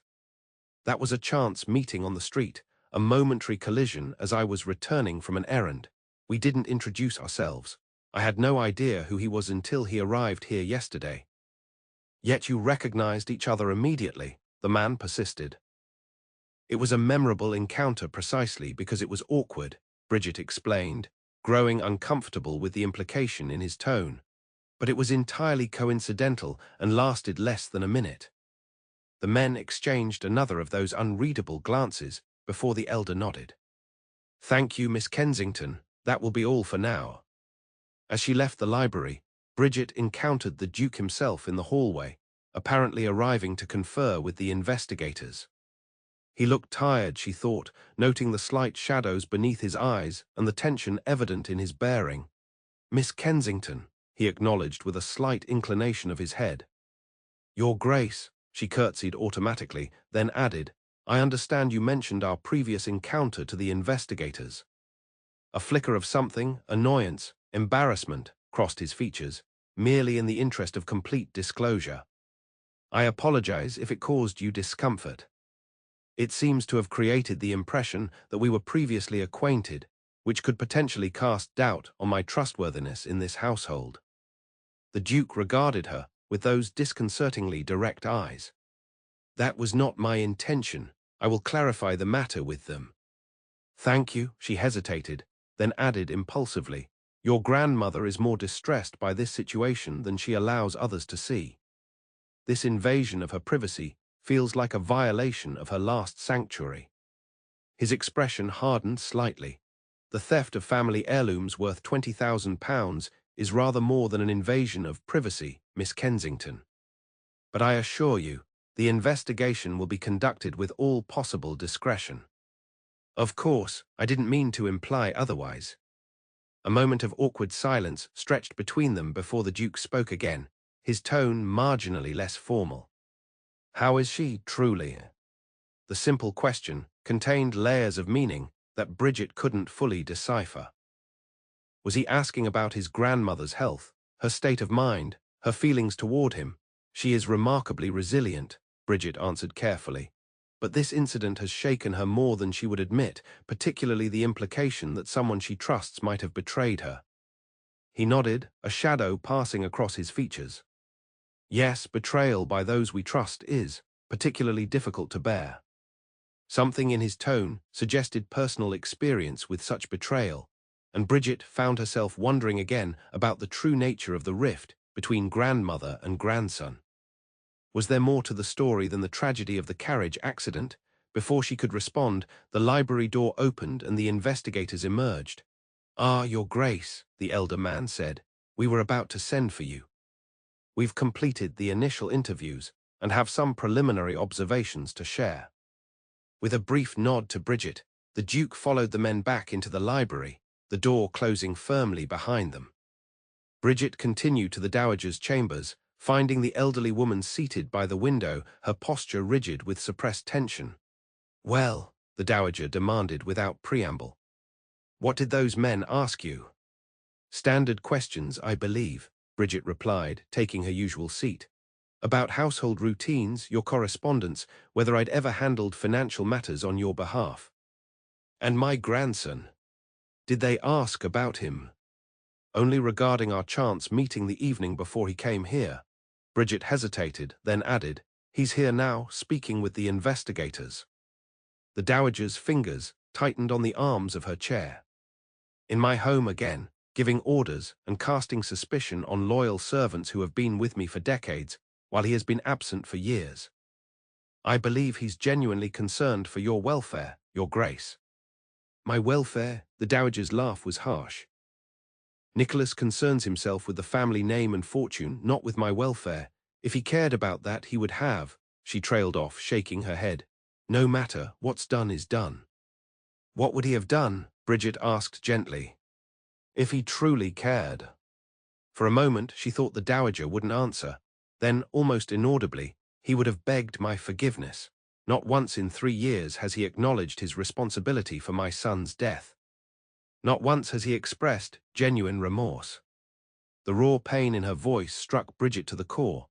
Whatever the truth of the accident, the Dowager's grief remained as fresh and devastating as if it had happened yesterday. "Perhaps," Bridget suggested cautiously, "he doesn't know how. Men often struggle to express such feelings, especially when the wound is so deep." "You defend him," the Dowager's eyes narrowed. "Based on what?" "A brief encounter on the street, and his commanding presence in my hallway." "I defend neither of you," Bridget replied with quiet firmness. I merely suggest that grief and guilt can create barriers to the very conversations that might heal them. The Dowager turned back to the window. There can be no healing. Henry is gone and nothing will bring him back. Nicholas's remorse, even if it existed, would change nothing. It might change you, Bridget said softly. And him. Before the Dowager could respond, a knock at the door heralded Mrs. Winters. The Duke requests a moment of your Grace's time before he departs, the housekeeper announced. He awaits you in the morning room. The Dowager's lips thinned to a white line. For a moment Bridget thought she would refuse, then with a sharp nod she rose. Very well, Miss Kensington, accompany me. Are you certain that's appropriate? This seems a private. I insist, the Dowager cut her off. I will not face him alone. Understanding dawned. The Dowager wanted a witness, someone to prevent the conversation from becoming too personal or emotional. Bridget's heart sank at this evidence of how deep the estrangement truly ran, but she nodded her acquiescence. The Duke stood when they entered, his posture formal but his eyes revealing a momentary flash of something, disappointment, resignation, when he saw Bridget accompanying his grandmother. I'll be brief, he said after they were seated. The investigators believe this theft was committed by someone with intimate knowledge of both your habits and the bank's procedures. They are focusing their attention on current and former employees of the bank who might have had access to your records and signature samples. Not my household staff then, the Dowager said with pointed emphasis. They haven't ruled out any possibilities, the Duke replied evenly, but they consider it more likely that the forger had banking expertise. I see, and the jewels themselves. Inquiries are being made with known receivers of stolen goods, but given the distinctive nature of the pieces, it's unlikely they would be sold intact in England. They may have already been broken up or transporting abroad. The Dowager flinched visibly at this. Your mother loved that sapphire necklace. She wore it at every important family occasion. Something flickered in the Duke's eyes, a brief, almost imperceptible flash of shared memory or pain, before his expression shuttered again. Yes, he said simply, she did. An awkward silence fell. Bridget, feeling increasingly uncomfortable in her role as buffer between these two proud, wounded people, kept her gaze fixed on her folded hands. Is there anything else? The Dowager finally asked, her voice brittle. Just one matter. The Duke reached into his coat and withdrew a folded document. This authorizes additional funds for household security improvements, stronger locks, reinforced window casements, and a night watchman for the next month. I've arranged for the work to begin tomorrow with Mrs. Winters's approval. The Dowager stared at the document but made no move to take it. More decisions about my household without consulting me. Grandmother. For the first time, a hint of genuine emotion colored his tone. Frustration, certainly, but perhaps also hurt. This is not about control. It's about ensuring your safety. Someone has gone to considerable lengths to forge your signature and may have other designs on your property or person. I have lived 72 years without requiring a night watchman, she replied stiffly. I see no reason to start now. The Duke closed his eyes briefly, as if gathering patience. Very well, the offer remains open should you reconsider. He placed the document on the small table between them. I'll take my leave now. The investigators may need to return with additional questions. He rose, and both women stood as well. For a moment, grandmother and grandson regarded each other, and Bridget held her breath, sensing the weight of all that remained unspoken between them. The jewels will be replaced, if not recovered, the Duke said finally. I've already consulted with jewelers about creating replicas based on the insurance documentation. Replicas? The Dowager's voice was flat. Pale imitations of treasures with generations of history. How fitting. The barb landed visibly, a muscle tightening in the Duke's jaw. Good day, grandmother, Miss Kensington. With a formal bow, he turned and left the room. The Dowager remained standing until they heard the front door close. Then, with a small sound that might have been a suppressed sigh, she sank back into her chair. Well, that's done, she said, her voice carrying a weariness that belied her rigid posture. Now perhaps we can return to our normal routines without further disruption. But as Bridget resumed her duties that afternoon, she couldn't help feeling that something fundamental had shifted. The brief, tense interactions between the Duke and his grandmother had revealed layers of pain and miscommunication that seemed too profound to be explained by the tragedy of the carriage accident alone. And despite herself, despite knowing it was none of her concern and potentially dangerous to her position, Bridget found herself increasingly curious about the true nature of the rift between these two proud, wounded souls, and whether there might be any possibility of healing it. "I'm not convinced of Mrs. Winters's innocence," Nicholas said, as he paced the length of his study later that evening. "She has access to my grandmother's seal and ample opportunity to observe her signature. She manages the household accounts and would know the banking procedures." Phillips, seated at the small desk in the corner, looked up from his notes with a frown. The investigators found no evidence of unusual expenditures or lifestyle changes that might suggest sudden wealth. Perhaps she's more patient than that. The jewels might be only the beginning of a larger scheme. Or perhaps, as the investigators seem to believe, this is the work of someone at the bank itself. Phillips hesitated, then added, "If I may speak frankly, Your Grace." Nicholas waved an impatient hand. "When have you ever done otherwise? You seem determined to find the culprit within your grandmother's household rather than looking elsewhere.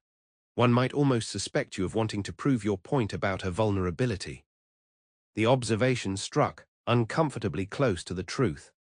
Nicholas stopped his pacing, his back to his secretary, as he stared out the window into the gathering dusk. "Her isolation makes her vulnerable," he said after a moment. "She refuses to acknowledge it, surrounds herself with people who reinforce her sense of security while potentially exploiting her trust." "People like Miss Kensington, you mean?" The mention of the companion brought an unexpected flare of irritation. "Miss Kensington has been in the household less than a month. She's hardly had time to orchestrate such a scheme. Yet you mentioned her specifically to the investigators." Nicholas turned, frowning.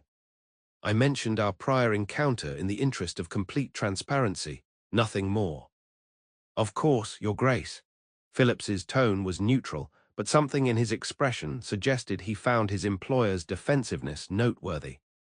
"Though it is an interesting coincidence, that chance meeting occurring just before your first visit to Hartwood House in 3 years. What are you implying?" "Nothing at all. Merely observing that Miss Kensington made quite an impression for such a brief encounter." Nicholas dismissed the comment with a gesture. "She spoke to me as if I were any man on the street, no deference, no flirtation, just directness. It was unusual, that's all." "Indeed." Phillips gathered his papers with studied casualness. "And her defense of your grandmother's household was equally direct, I understand." "Impertinent is the word I would use," Nicholas muttered, though even as he said it, he recognized the hypocrisy. He had always valued straightforwardness in his business dealings, yet found himself unreasonably irritated when this young woman applied the same quality to defending her employer. "Will you be calling at Hartwood House again to follow up on the investigation?" Phillips inquired.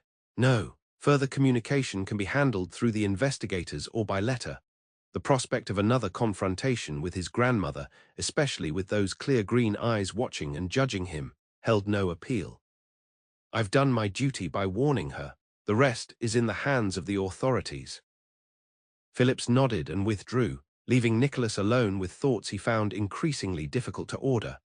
The encounter with his grandmother had gone exactly as expected, tense, formal, filled with barbed comments and unspoken accusations. What he hadn't expected was his own reaction to it. For 3 years, he had maintained his distance, telling himself it was what she wanted, that his presence only caused her pain. Yesterday's visit had confirmed that assessment, yet left him feeling strangely hollow. There had been a moment, just a brief one, when she had mentioned his mother's fondness for the sapphire necklace, and something had passed between them. A shared memory, a momentary connection across the chasm of grief and blame that separated them. And then there was Miss Bridget Kensington, with her direct gaze and forthright manner. "Loyalty is evident in daily actions," she had said, the implication clear, that his absence from his grandmother's life spoke volumes about his own loyalty, regardless of his financial support. The accusation rankled, especially coming from someone who knew nothing of the circumstances. She saw only what was visible now, not the history that had led to this point. Not the way his grandmother had looked at him at his father's funeral, as if he were the one lying in the casket, not her beloved son. With a muttered oath, Nicholas turned from the window and crossed to the sideboard, pouring himself a generous measure of brandy. He had done his duty by warning his grandmother of the theft and potential danger. The matter was now in the hands of the investigators. Yet as he raised the glass to his lips, he found himself remembering Miss Kensington's quiet observation. She is more distressed by this situation than she allows others to see, and wondered, not for the first time, what his grandmother truly felt beneath her rigid exterior of disdain and disappointment. Not that it mattered. The distance between them had grown too vast to bridge with mere words, and neither of them seemed inclined to make the attempt.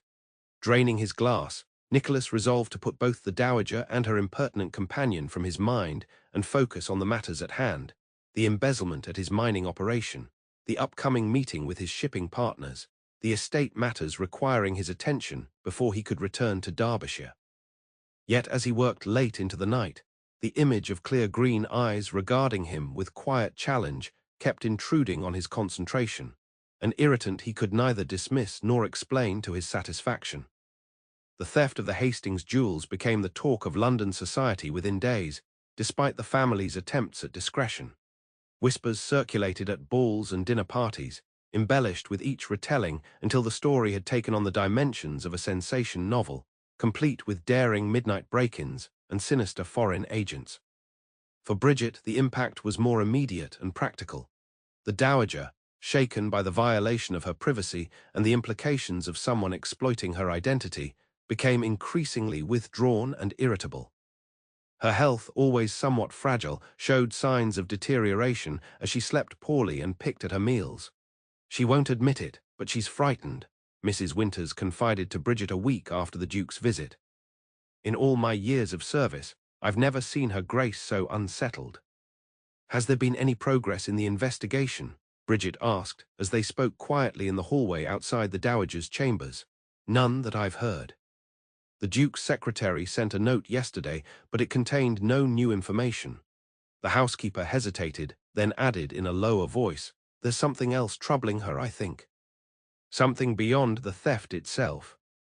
Bridget had sensed the same thing. She mentioned that the sapphire necklace was particularly treasured by the late Duchess. Perhaps the loss has reopened old wounds. Perhaps Mrs. Winters didn't sound convinced. Or perhaps seeing the Duke after so long has unsettled her more than she cares to admit. For all her talk of his abandonment, I sometimes think she misses him terribly. The observation aligned with Bridget's own impressions, though she had been careful not to express them. "Pride is a formidable barrier," she murmured. "On both sides, it seems." "Indeed." Mrs. Winters glanced toward the closed door of the Dowager's room. "Her Grace has requested a light luncheon in her chambers today. She says the morning's exertions have fatigued her." "What exertions? She hasn't left her room since breakfast." "Precisely my concern." The housekeeper's normally stern expression softened with genuine worry. "Perhaps you might suggest a short drive in the park this afternoon. Fresh air would do her good." "I'll try," Bridget promised, though she had little hope of success. The Dowager had refused all outings since the Duke's visit, citing various complaints from headaches to draughts. As expected, the suggestion of a drive was firmly rejected. "The park will be filled with gossip mongers," the Dowager declared from her position by the window, where she had spent much of the morning gazing out at the garden. "I have no desire to provide entertainment for idle tongues." "Then perhaps just a turn about the garden," Bridget persisted. "The roses are particularly fine today." "I can see the roses perfectly well from here." Bridget bit back a sigh of frustration. "Your Grace, forgive me for speaking plainly, but you haven't left these rooms in days. Mrs. Winters and I are concerned about your health." "My health is no one's concern but my own," the Dowager snapped, though with less vigor than usual. "And if you wish to speak plainly, then do so without hiding behind collective concerns. It's you who are restless, not me." There was enough truth in the observation to make Bridget flush slightly. She had indeed grown restless with the increasingly restricted routine, though her concern for the dowager was genuine. "Very well," she acknowledged. "I would welcome a change of scenery, and I believe it would benefit you as well. But if you truly prefer to remain indoors, perhaps we might at least move to the library or drawing room for a change of environment." The dowager was silent for so long that Bridget thought she had overstepped. Then unexpectedly the older woman sighed. "You're right, of course. I'm behaving like a frightened child hiding under the bedclothes." She turned from the window, and Bridget was struck by how tired she looked, the lines in her face deeper than usual. "Very well, we shall take a short drive, but not to the park. Tell Andrews to prepare the carriage for 3 o'clock. We'll visit my modiste on Bond Street. I find myself in need of a new shawl." The small victory left Bridget relieved, but also concerned. This sudden capitulation, like the dowager's recent withdrawal, seemed out of character for a woman who typically maintained iron control over her emotions and decisions. That afternoon, as their carriage rolled through London's fashionable shopping district, the dowager maintained a dignified silence, acknowledging acquaintances with the barest of nods when their conveyances passed. Bridget, seated across from her, noted the tight set of her employer's shoulders and the way her gloved fingers restlessly pleated and unpleated the fabric of her skirt. "Is something troubling you beyond the theft, Your Grace?" she finally asked as they neared Bond Street. "You seem unusually preoccupied today." The dowager's gaze remained fixed on the passing storefronts. "What makes you think I would confide my troubles to a companion of less than a month's standing?" "Nothing at all," Bridget replied honestly.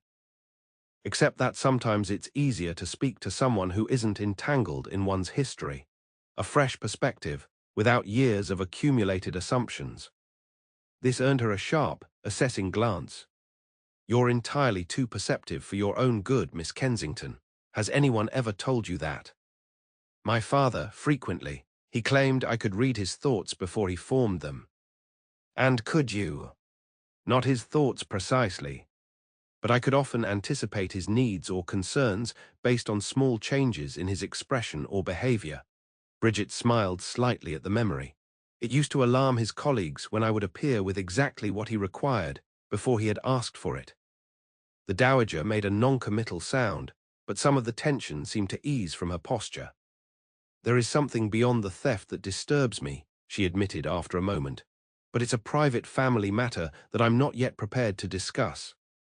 "I understand completely, Your Grace." "No, you don't." The dowager's tone held no rancor, merely weary certainty. "But I appreciate your discretion in not pressing the matter."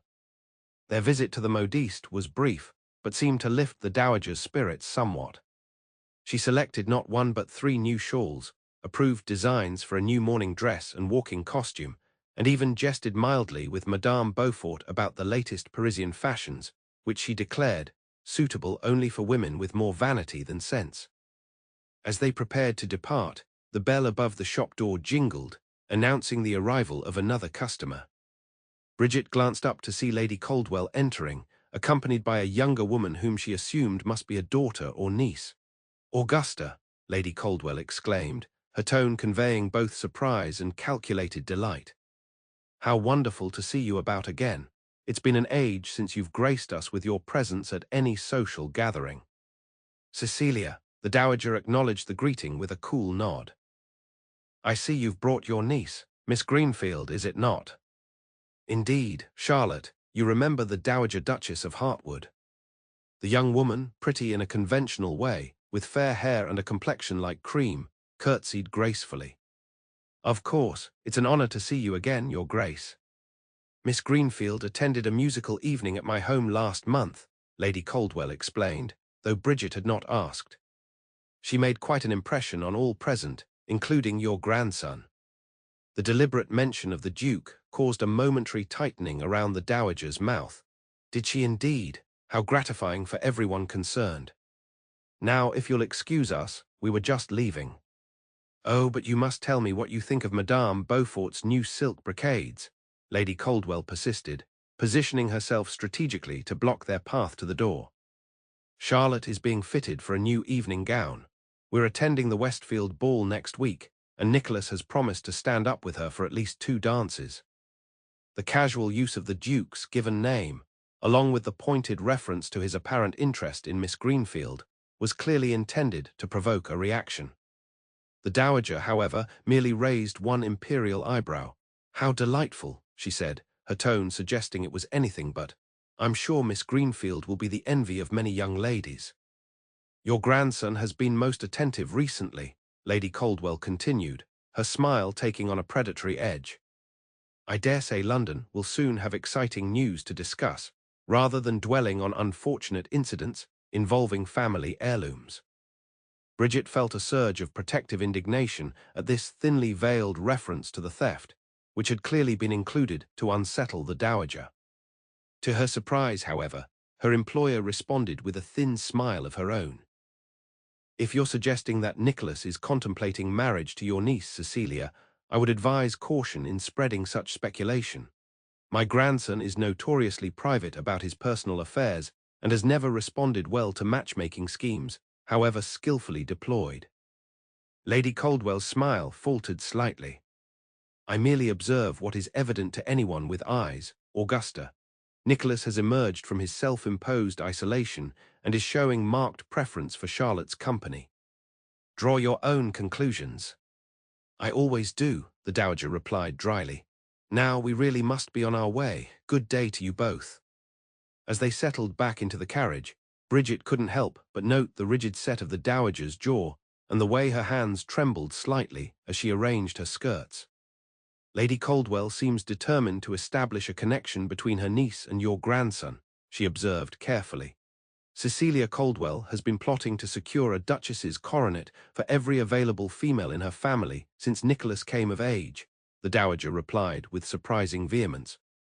"She tried with her own daughters first, then her sister's girls, and now her niece. The woman's persistence would be admirable if it weren't so transparently mercenary. And is there any truth to her implication that the Duke is showing particular interest in Miss Greenfield?" The Dowager shot her a sharp look. "Why, do you find the prospect intriguing?" "Not at all," Bridget replied, startled by the question. "I merely wondered if Lady Caldwell's information might have upset you." "Nicholas's marital prospects are no concern of mine," the Dowager said stiffly. "He is free to marry whom he pleases, though I doubt he has any such intentions. From what I gather, he has shown little interest in matrimony since the accident." The carriage turned onto a quieter street, and the Dowager gazed out the window at the passing houses, her expression distant. "My son, Henry, married for love, you know," she said unexpectedly, her voice softer than Bridget had ever heard it, "against considerable opposition from his father and me. Caroline was the daughter of a mere baron, with a modest dowry and no particularly distinguished connections. We thought he could do much better." Bridget remained silent, sensing that any comment might disrupt this rare moment of personal confidence. "We were wrong, of course," the Dowager continued. "Caroline was everything a duchess should be: gracious, intelligent, devoted to Henry and later to Nicholas. She brought light and laughter into a house that had known too little of either. After her death, Henry never even considered remarrying, though many thought he should."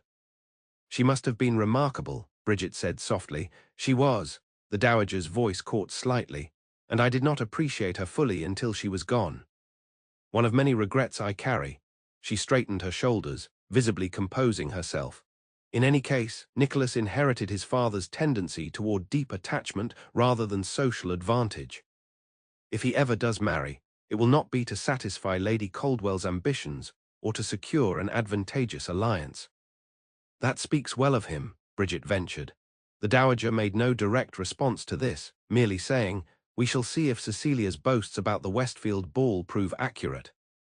Nicholas detests such affairs, always has even before." She trailed off, then added with sudden decision, "We'll return home now. This excursion has been quite enough excitement for one day." As the carriage changed direction, Bridget found herself pondering this new information about the Duke, his parents' love match, his apparent disinterest in society's matchmaking games, the implication that something fundamental in his character had changed after the accident. Each new detail added complexity to her mental image of the man, making it increasingly difficult to reconcile with either the cold, unfeeling figure of the Dowager's portrayal or the rakish, irresponsible one suggested by Thomas Hastings. What manner of man was Nicholas Hastings, truly, and why did she find herself so persistently curious about the answer? The Westfield ballroom blazed with light from hundreds of candles, their glow reflected in gilt mirrors and the jewels adorning London's elite. Nicholas stood at the periphery, a glass of champagne untouched in his hand as he surveyed the scene with carefully concealed distaste. He had attended solely to fulfill his promise to Edward and Lady Caldwell, intending to make a brief appearance, stand up with Miss Greenfield for a single dance, and depart before midnight. 2 hours into the evening, he had already fulfilled the first part of this plan and was impatiently awaiting an appropriate moment to implement the remainder. "You look positively funereal, old boy," Edward commented, appearing at his side. "Try to appear less like a man facing the gallows. Charlotte is watching you from across the room, and your expression is hardly flattering to a young lady anticipating a dance." Nicholas glanced in the direction Edward indicated, and indeed found Miss Greenfield observing him, her pretty face hopeful. He inclined his head politely, which caused her to blush and quickly look away. "She seems a pleasant enough girl," he acknowledged, "but your mother's machinations are becoming increasingly transparent. This is the third event this week where Miss Greenfield has been strategically positioned in my path." Edward had the grace to look mildly embarrassed. "Mother can be rather determined. But Charlotte truly is sweet-natured, and she admires you greatly." "She doesn't know me at all," Nicholas pointed out. "Her admiration is for the title and fortune, not the man." "That's unfair. She's not a fortune hunter. Perhaps not intentionally, but neither is she in love with me, despite what your mother seems determined to suggest to anyone who will listen." Before Edward could respond, Lady Westfield approached, her elaborate headdress bobbing dangerously with each step. "Your Grace, how delightful that you could join us tonight. It's been far too long since you graced my humble gatherings." "Lady Westfield," Nicholas bowed over her extended hand, "a magnificent ball as always." "You're too kind. But I won't monopolize you when so many young ladies are eager for your attention. Though I must say, Miss Greenfield looks particularly enchanting tonight. Such a lovely girl, and from such an excellent family." "Indeed," Nicholas replied neutrally. "If you'll excuse me, I believe the next set is forming, and I've promised this dance to Miss Greenfield." As he crossed the ballroom to fulfill his obligation, Nicholas found himself wondering, not for the first time that week, what Miss Kensington would make of this elaborate social ritual. The calculated introductions, the transparent matchmaking efforts, the polite fictions maintained by all participants. He had caught himself thinking of the Dowager's companion at odd moments since their brief encounters. Something about her directness and evident intelligence had left an impression that refused to fade. Even now, as he bowed to Miss Greenfield and led her to the dance floor, he found himself imagining what conversation with Miss Kensington might be like. Would she speak as forthrightly in a social setting as she had in defense of his grandmother's household? "You seem preoccupied, Your Grace," Miss Greenfield observed as they took their positions for the quadrille. "I hope I haven't interrupted some important thought." "Not at all," he assured her, mentally chastising himself for his wandering attention. "I was merely reflecting on the exceptional turnout this evening." It was a banal response, but Miss Greenfield accepted it with a smile, launching into a recitation of various acquaintances she had spotted among the guests. Nicholas listened with half an ear, providing appropriate responses while his mind continued to drift. The investigation into the stolen jewels had yielded little progress. The bank clerk initially suspected of involvement had provided a solid alibi, and the trail seemed to have gone cold. Meanwhile, the embezzlement at his mining operation had proven even more extensive than initially thought, with the evidence increasingly pointing toward Jasper Morton, though nothing definitive had yet been uncovered. These business concerns, legitimate as they were, didn't fully explain his distraction. If he were honest with himself, a practice he generally avoided when it came to emotional matters, his thoughts kept returning to Hartwood House and its occupants.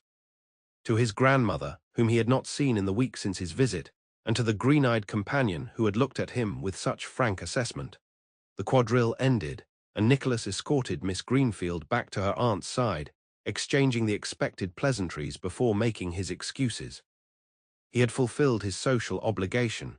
Now he could retreat to the blessed quiet of his study and the comforting certainty of business matters. He had nearly reached the entrance hall when a familiar voice halted him. "Leaving so soon, Your Grace?" Nicholas turned to find Lord Thomas Hastings, his cousin, regarding him with a knowing smile. The younger man was impeccably dressed as always, though his slightly flushed face suggested he had been availing himself liberally of the champagne. "Thomas, I didn't realize you were in London." Arrived yesterday, taking a brief respite from the rigors of academic life. Thomas stepped closer, lowering his voice. "Tell me, cousin, is it true about Aunt Agatha's jewels? Mother mentioned something about a theft, but you know how she exaggerates." Nicholas stiffened at the casual inquiry. "It's a family matter that's being handled discreetly. I'd prefer it remain that way." Of course, of course." Thomas waved a dismissive hand. "Though discretion seems a lost cause, half the ton is whispering about it already. Some even suggest it might be an inside job, someone in the Dowager's household. That new companion, perhaps. What's her name?" "Kensington." The suggestion sent an unexpected surge of anger through Nicholas. "Miss Kensington had nothing to do with it. She's been in my grandmother's employ less than a month, and the theft required long-term planning." Thomas raised his eyebrows at the vehemence of the response. "I meant no offense, merely repeating what I've heard.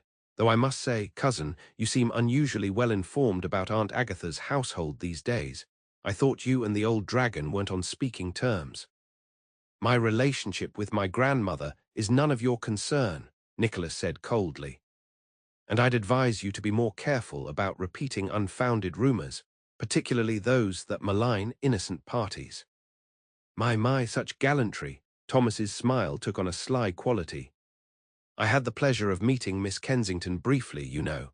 Quite an uncommon young woman, intelligent, forthright, not conventionally beautiful but certainly striking. I can see why she might capture your interest." The insinuation was clear and entirely unwelcome. Nicholas fixed his cousin with a hard stare. "Miss Kensington is my grandmother's companion, nothing more. Any interest, on my part, is solely related to the investigation of the theft." "If you say so." Thomas appeared entirely unconvinced. "Though it would hardly be unprecedented, a nobleman finding distraction with a genteel but impoverished young woman in a dependent position." The implication was so offensive that Nicholas had to exercise considerable restraint not to physically remove the smirk from his cousin's face.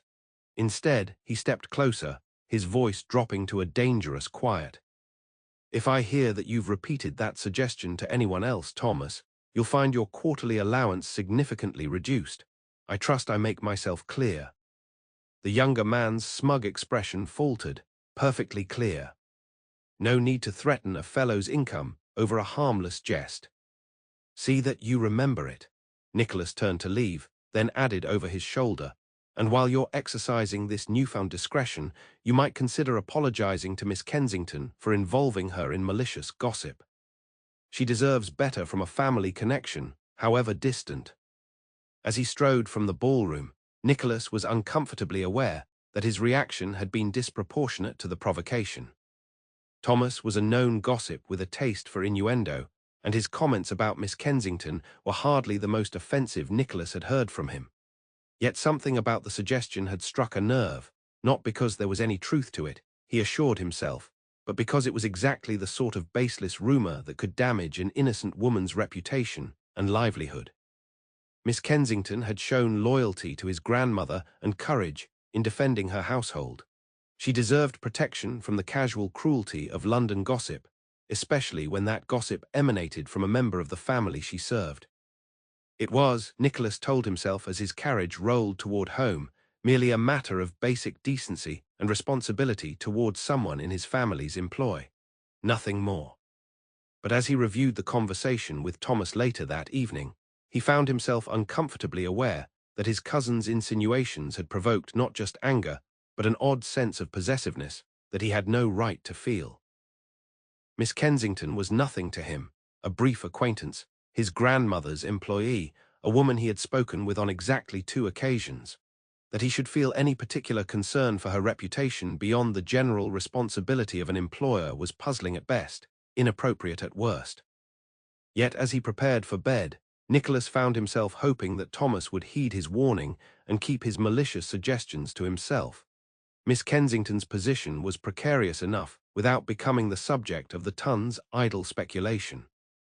And if his last thought before sleep claimed him was of clear green eyes regarding him with frank assessment, it was surely just the lingering effect of an evening spent among people who never truly said what they meant or meant what they said, and the refreshing contrast offered by one who apparently did both.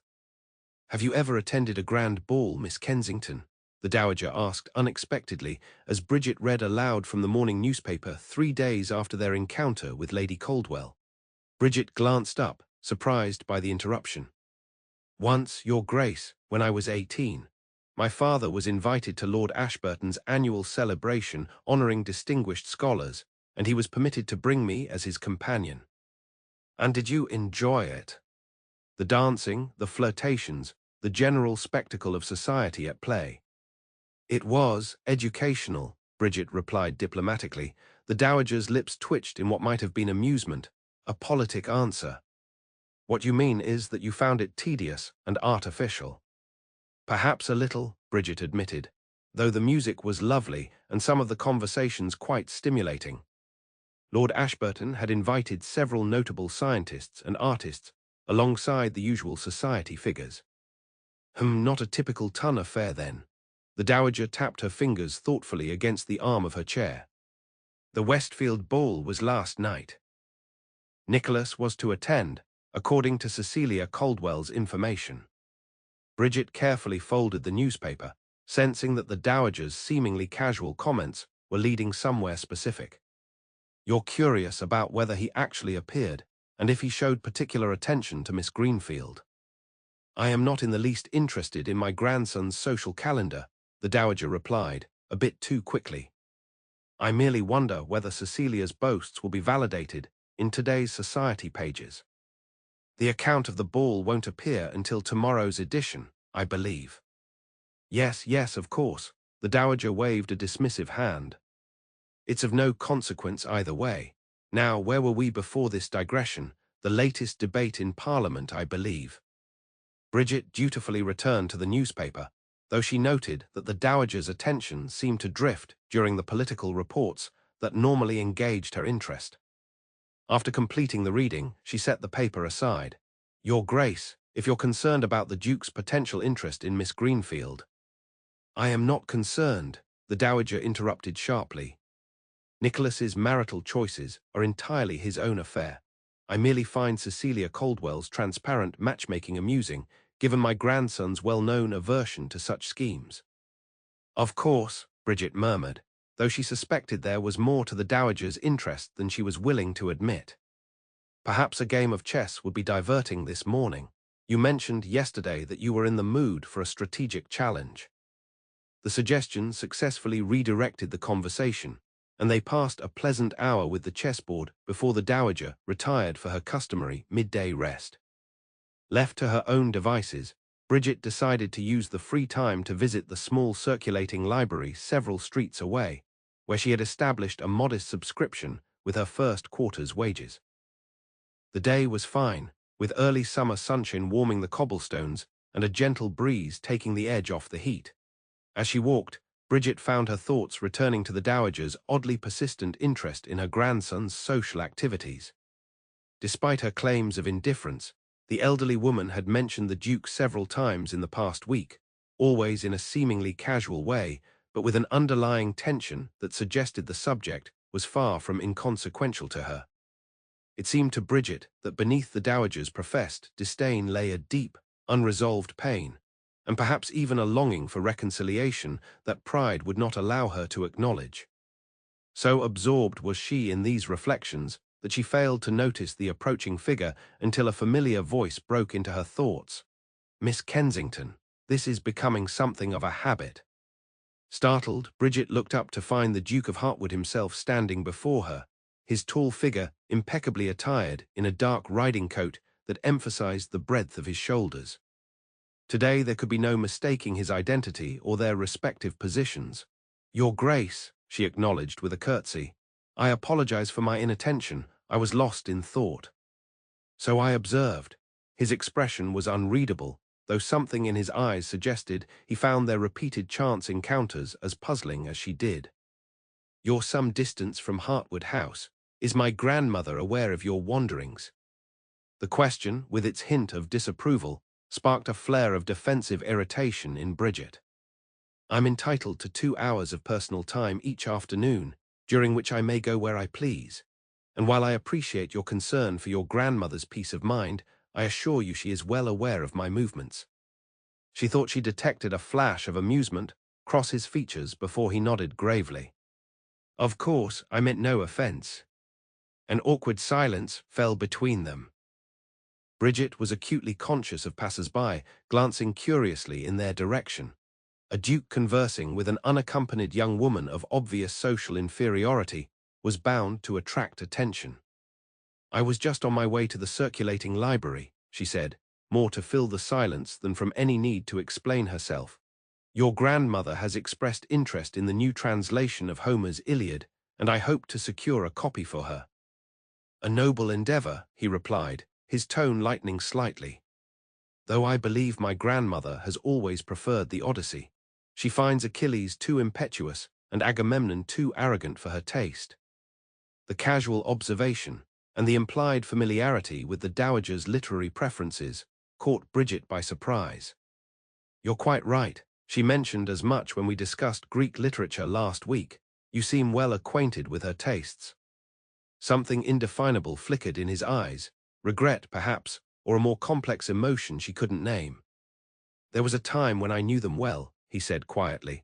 "Some things, I suppose, remain constant even when much else has changed."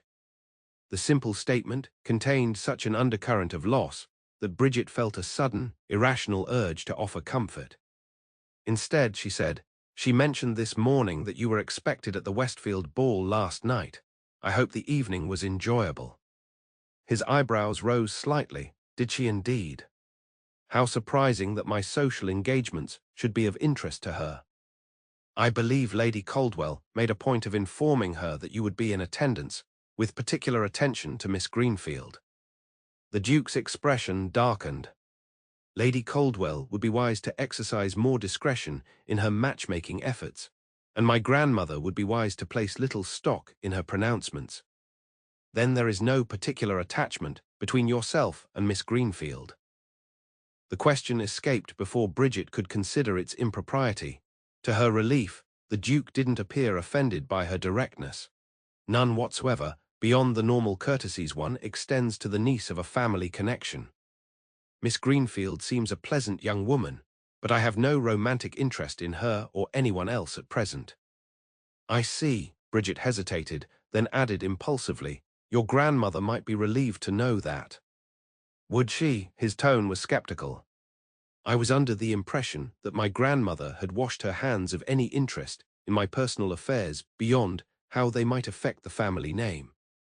"I think there is much about your grandmother that might surprise you, Your Grace."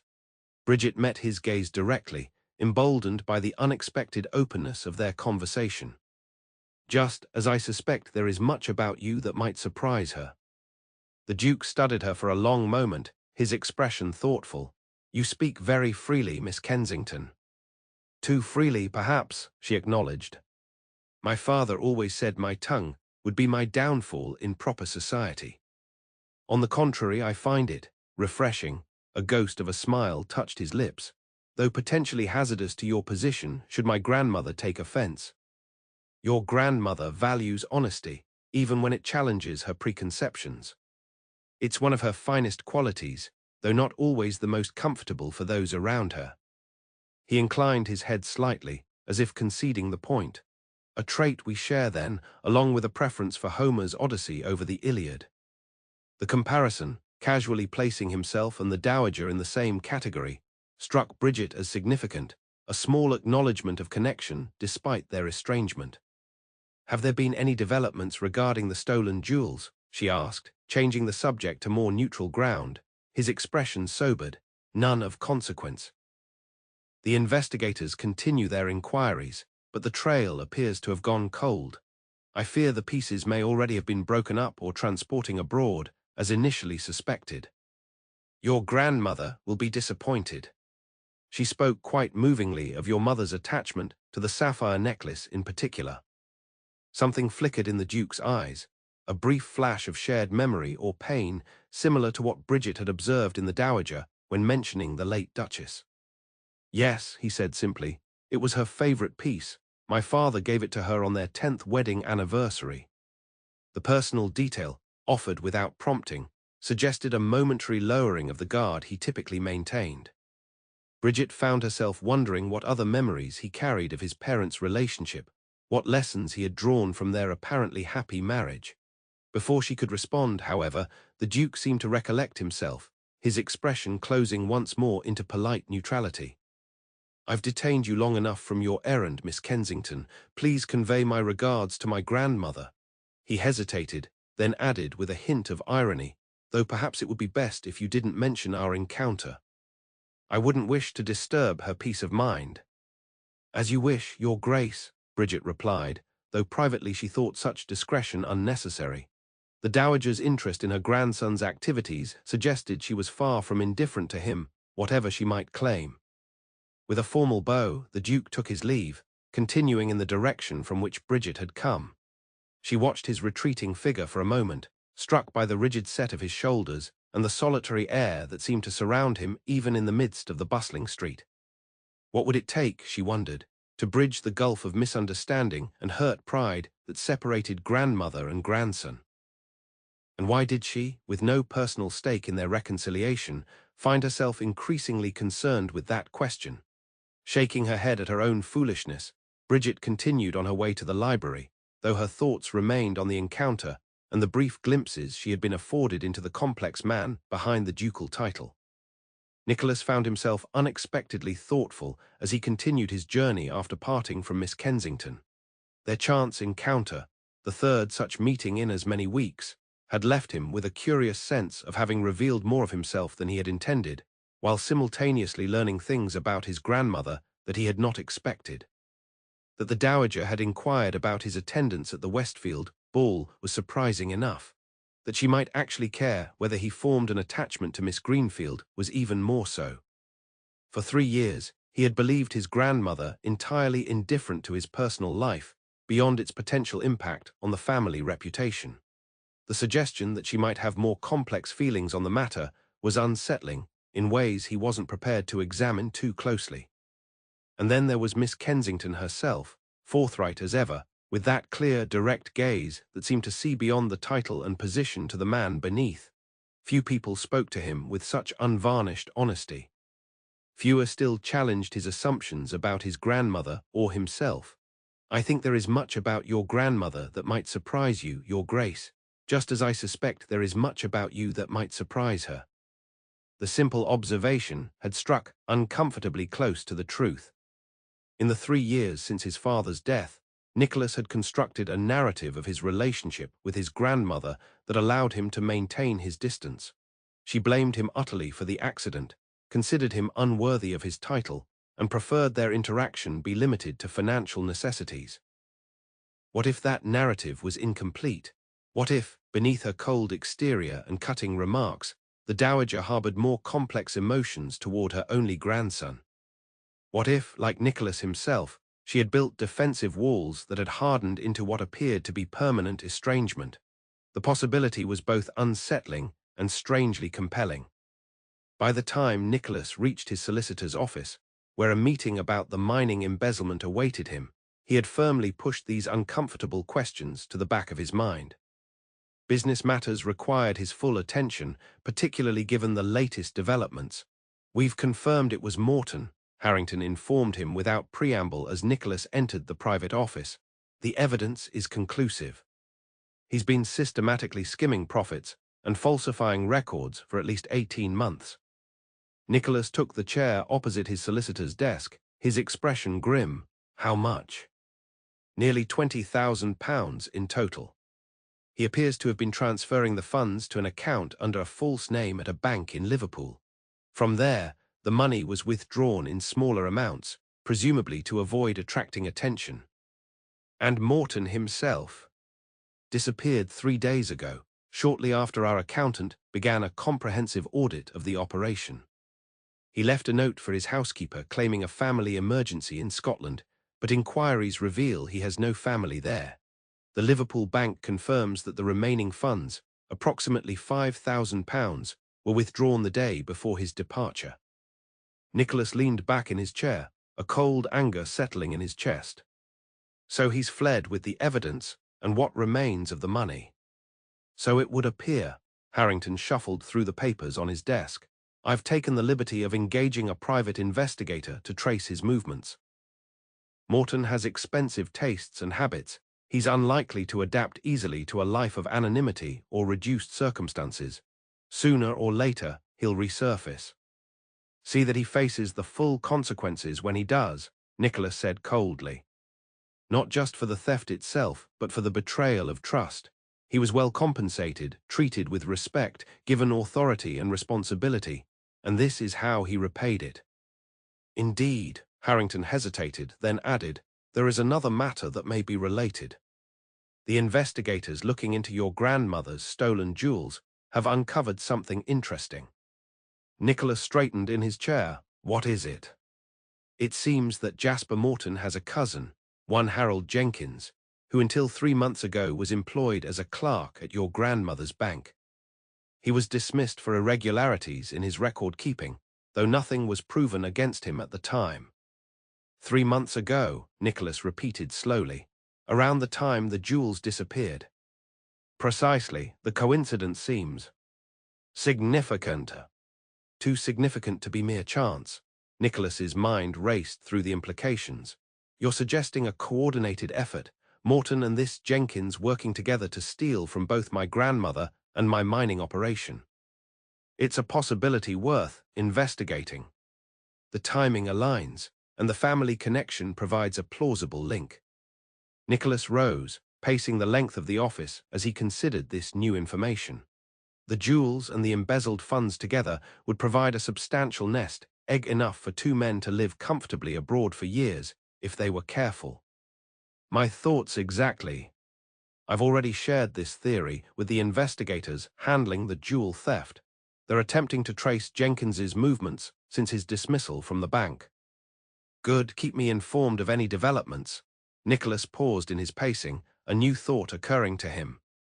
Has my grandmother been told of this possible connection? Not yet. The investigators thought it best to have more concrete evidence before approaching her grace again.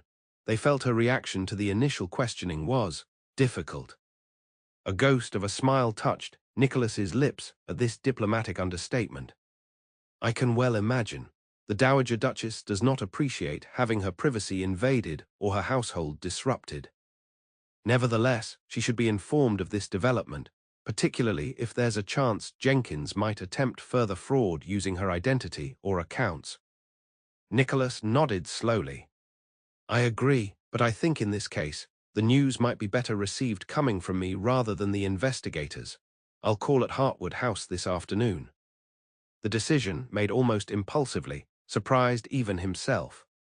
He had not planned another visit to his grandmother's home so soon after the last, uncomfortable encounter.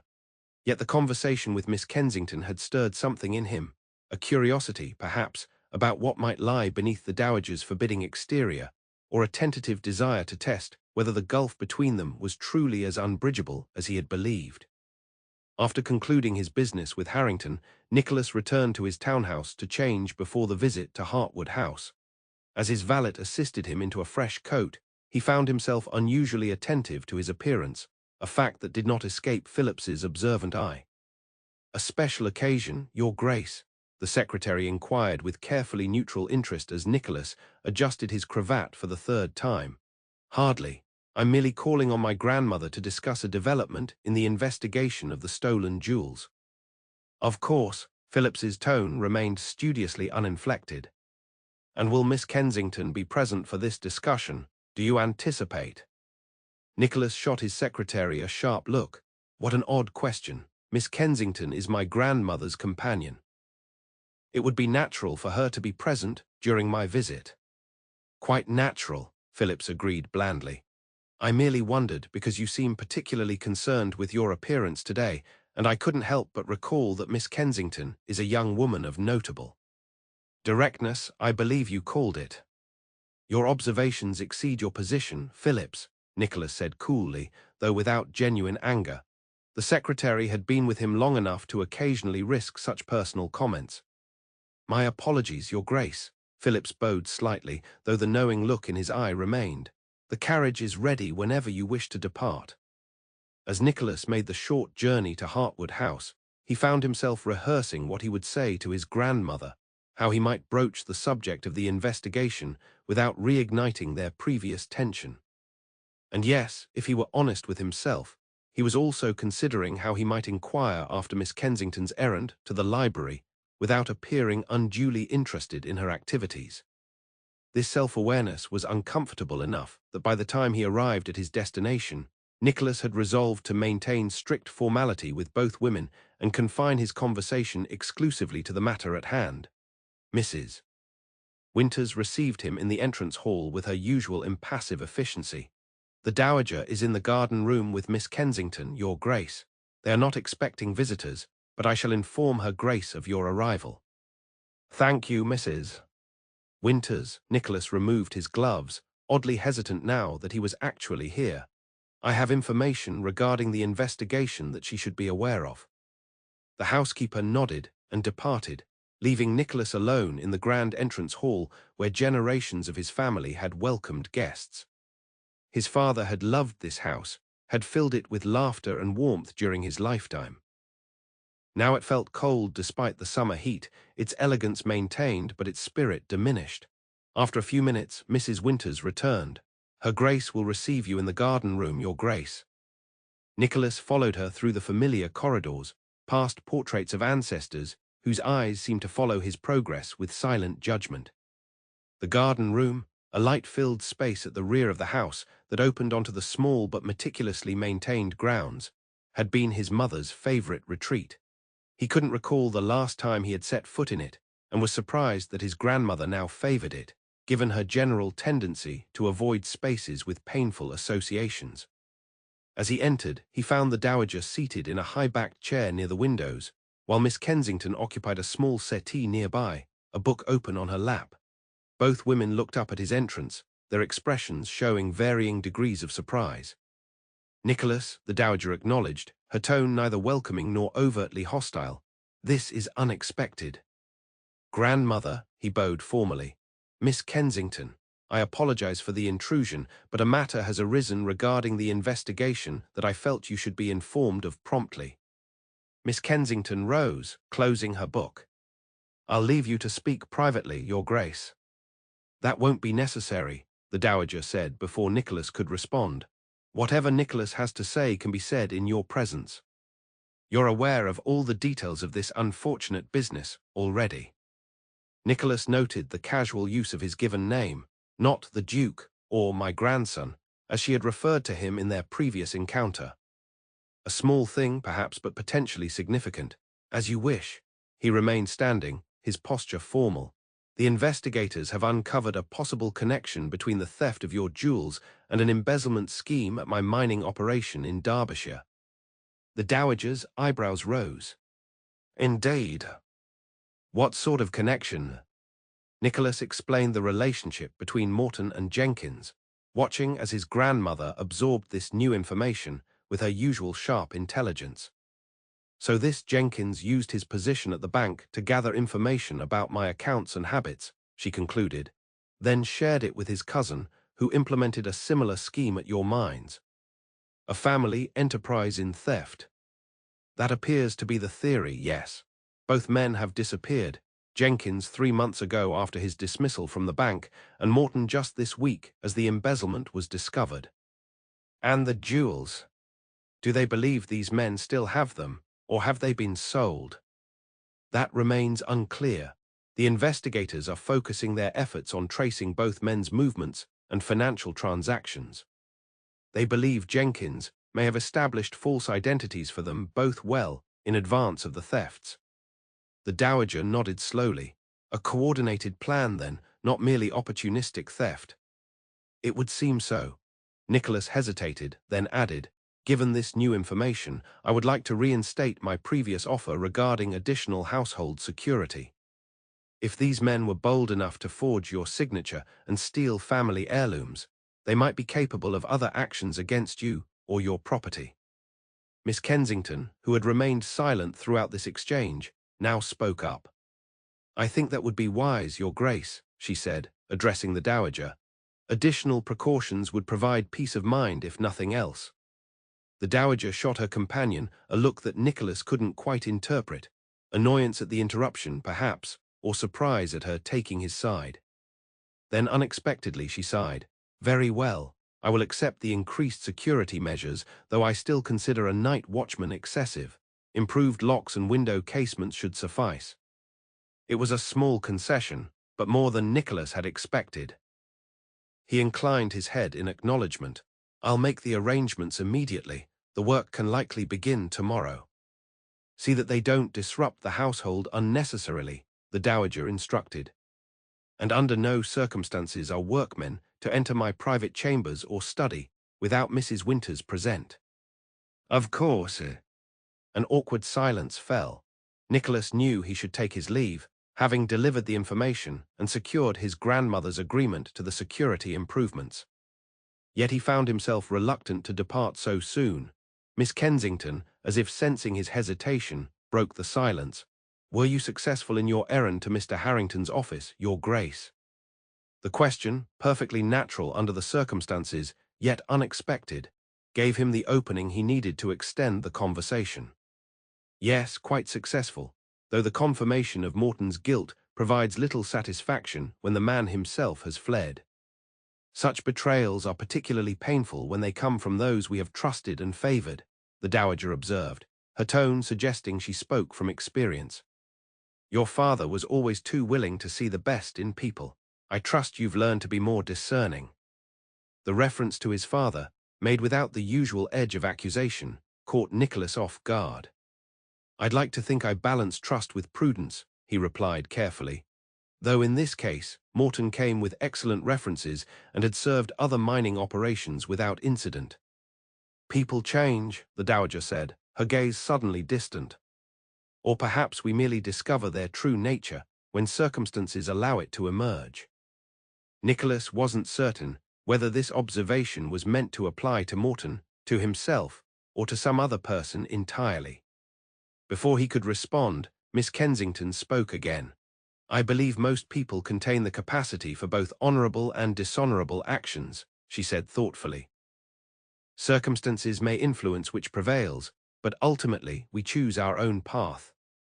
"A charitable view," the Dowager commented, though without the dismissiveness Nicholas might have expected. "Though perhaps naive." "Not naive, Your Grace," Miss Kensington replied with gentle firmness. "Hopeful, without the belief that people can choose better paths even after mistakes. What incentive is there for any of us to improve?" The simple statement hung in the air between them, its implication clear to Nicholas, and he suspected to his grandmother as well. If people could not change or be forgiven for past actions, what hope was there for reconciliation between them? The Dowager's expression remained inscrutable, but something in her posture seemed to soften almost imperceptibly. "You found Homer's Odyssey at the library, did you not?" she asked, changing the subject with obvious deliberateness. "I noticed the volume on your return." "Yes, Your Grace, though not the new translation I had hoped for. This is the Pope version that you already possess." "Pope's translation has its merits," Nicholas found himself saying. "His rhyming couplets may not capture the original Greek precisely, but they have a certain elegant flow." Both women looked at him with surprise, the Dowager perhaps at his knowledge of translations, Miss Kensington more likely at his continuation of a conversation that had clearly been intended to signal his dismissal. "You've read Homer in the original Greek?" Miss Kensington asked, genuine interest evident in her voice. "My father insisted upon it," Nicholas replied. He believed a classical education was essential for a gentleman, regardless of his eventual responsibilities. I can't claim to have retained much of the language, but certain passages remain with me. Henry was always most insistent about education, the Dowager said, her voice taking on a softer quality that Nicholas had not heard in years. He would have made an excellent scholar had duty not dictated otherwise. He found ways to pursue his intellectual interests despite his responsibilities, Nicholas observed, venturing further into these shared memories. His library at Hartwood Park remains one of the finest private collections in England. You've maintained it then? There was a note in the Dowager's voice that Nicholas couldn't quite identify, approval, perhaps, or surprise. Added to it where possible, particularly in the areas of natural philosophy and engineering that interested him most.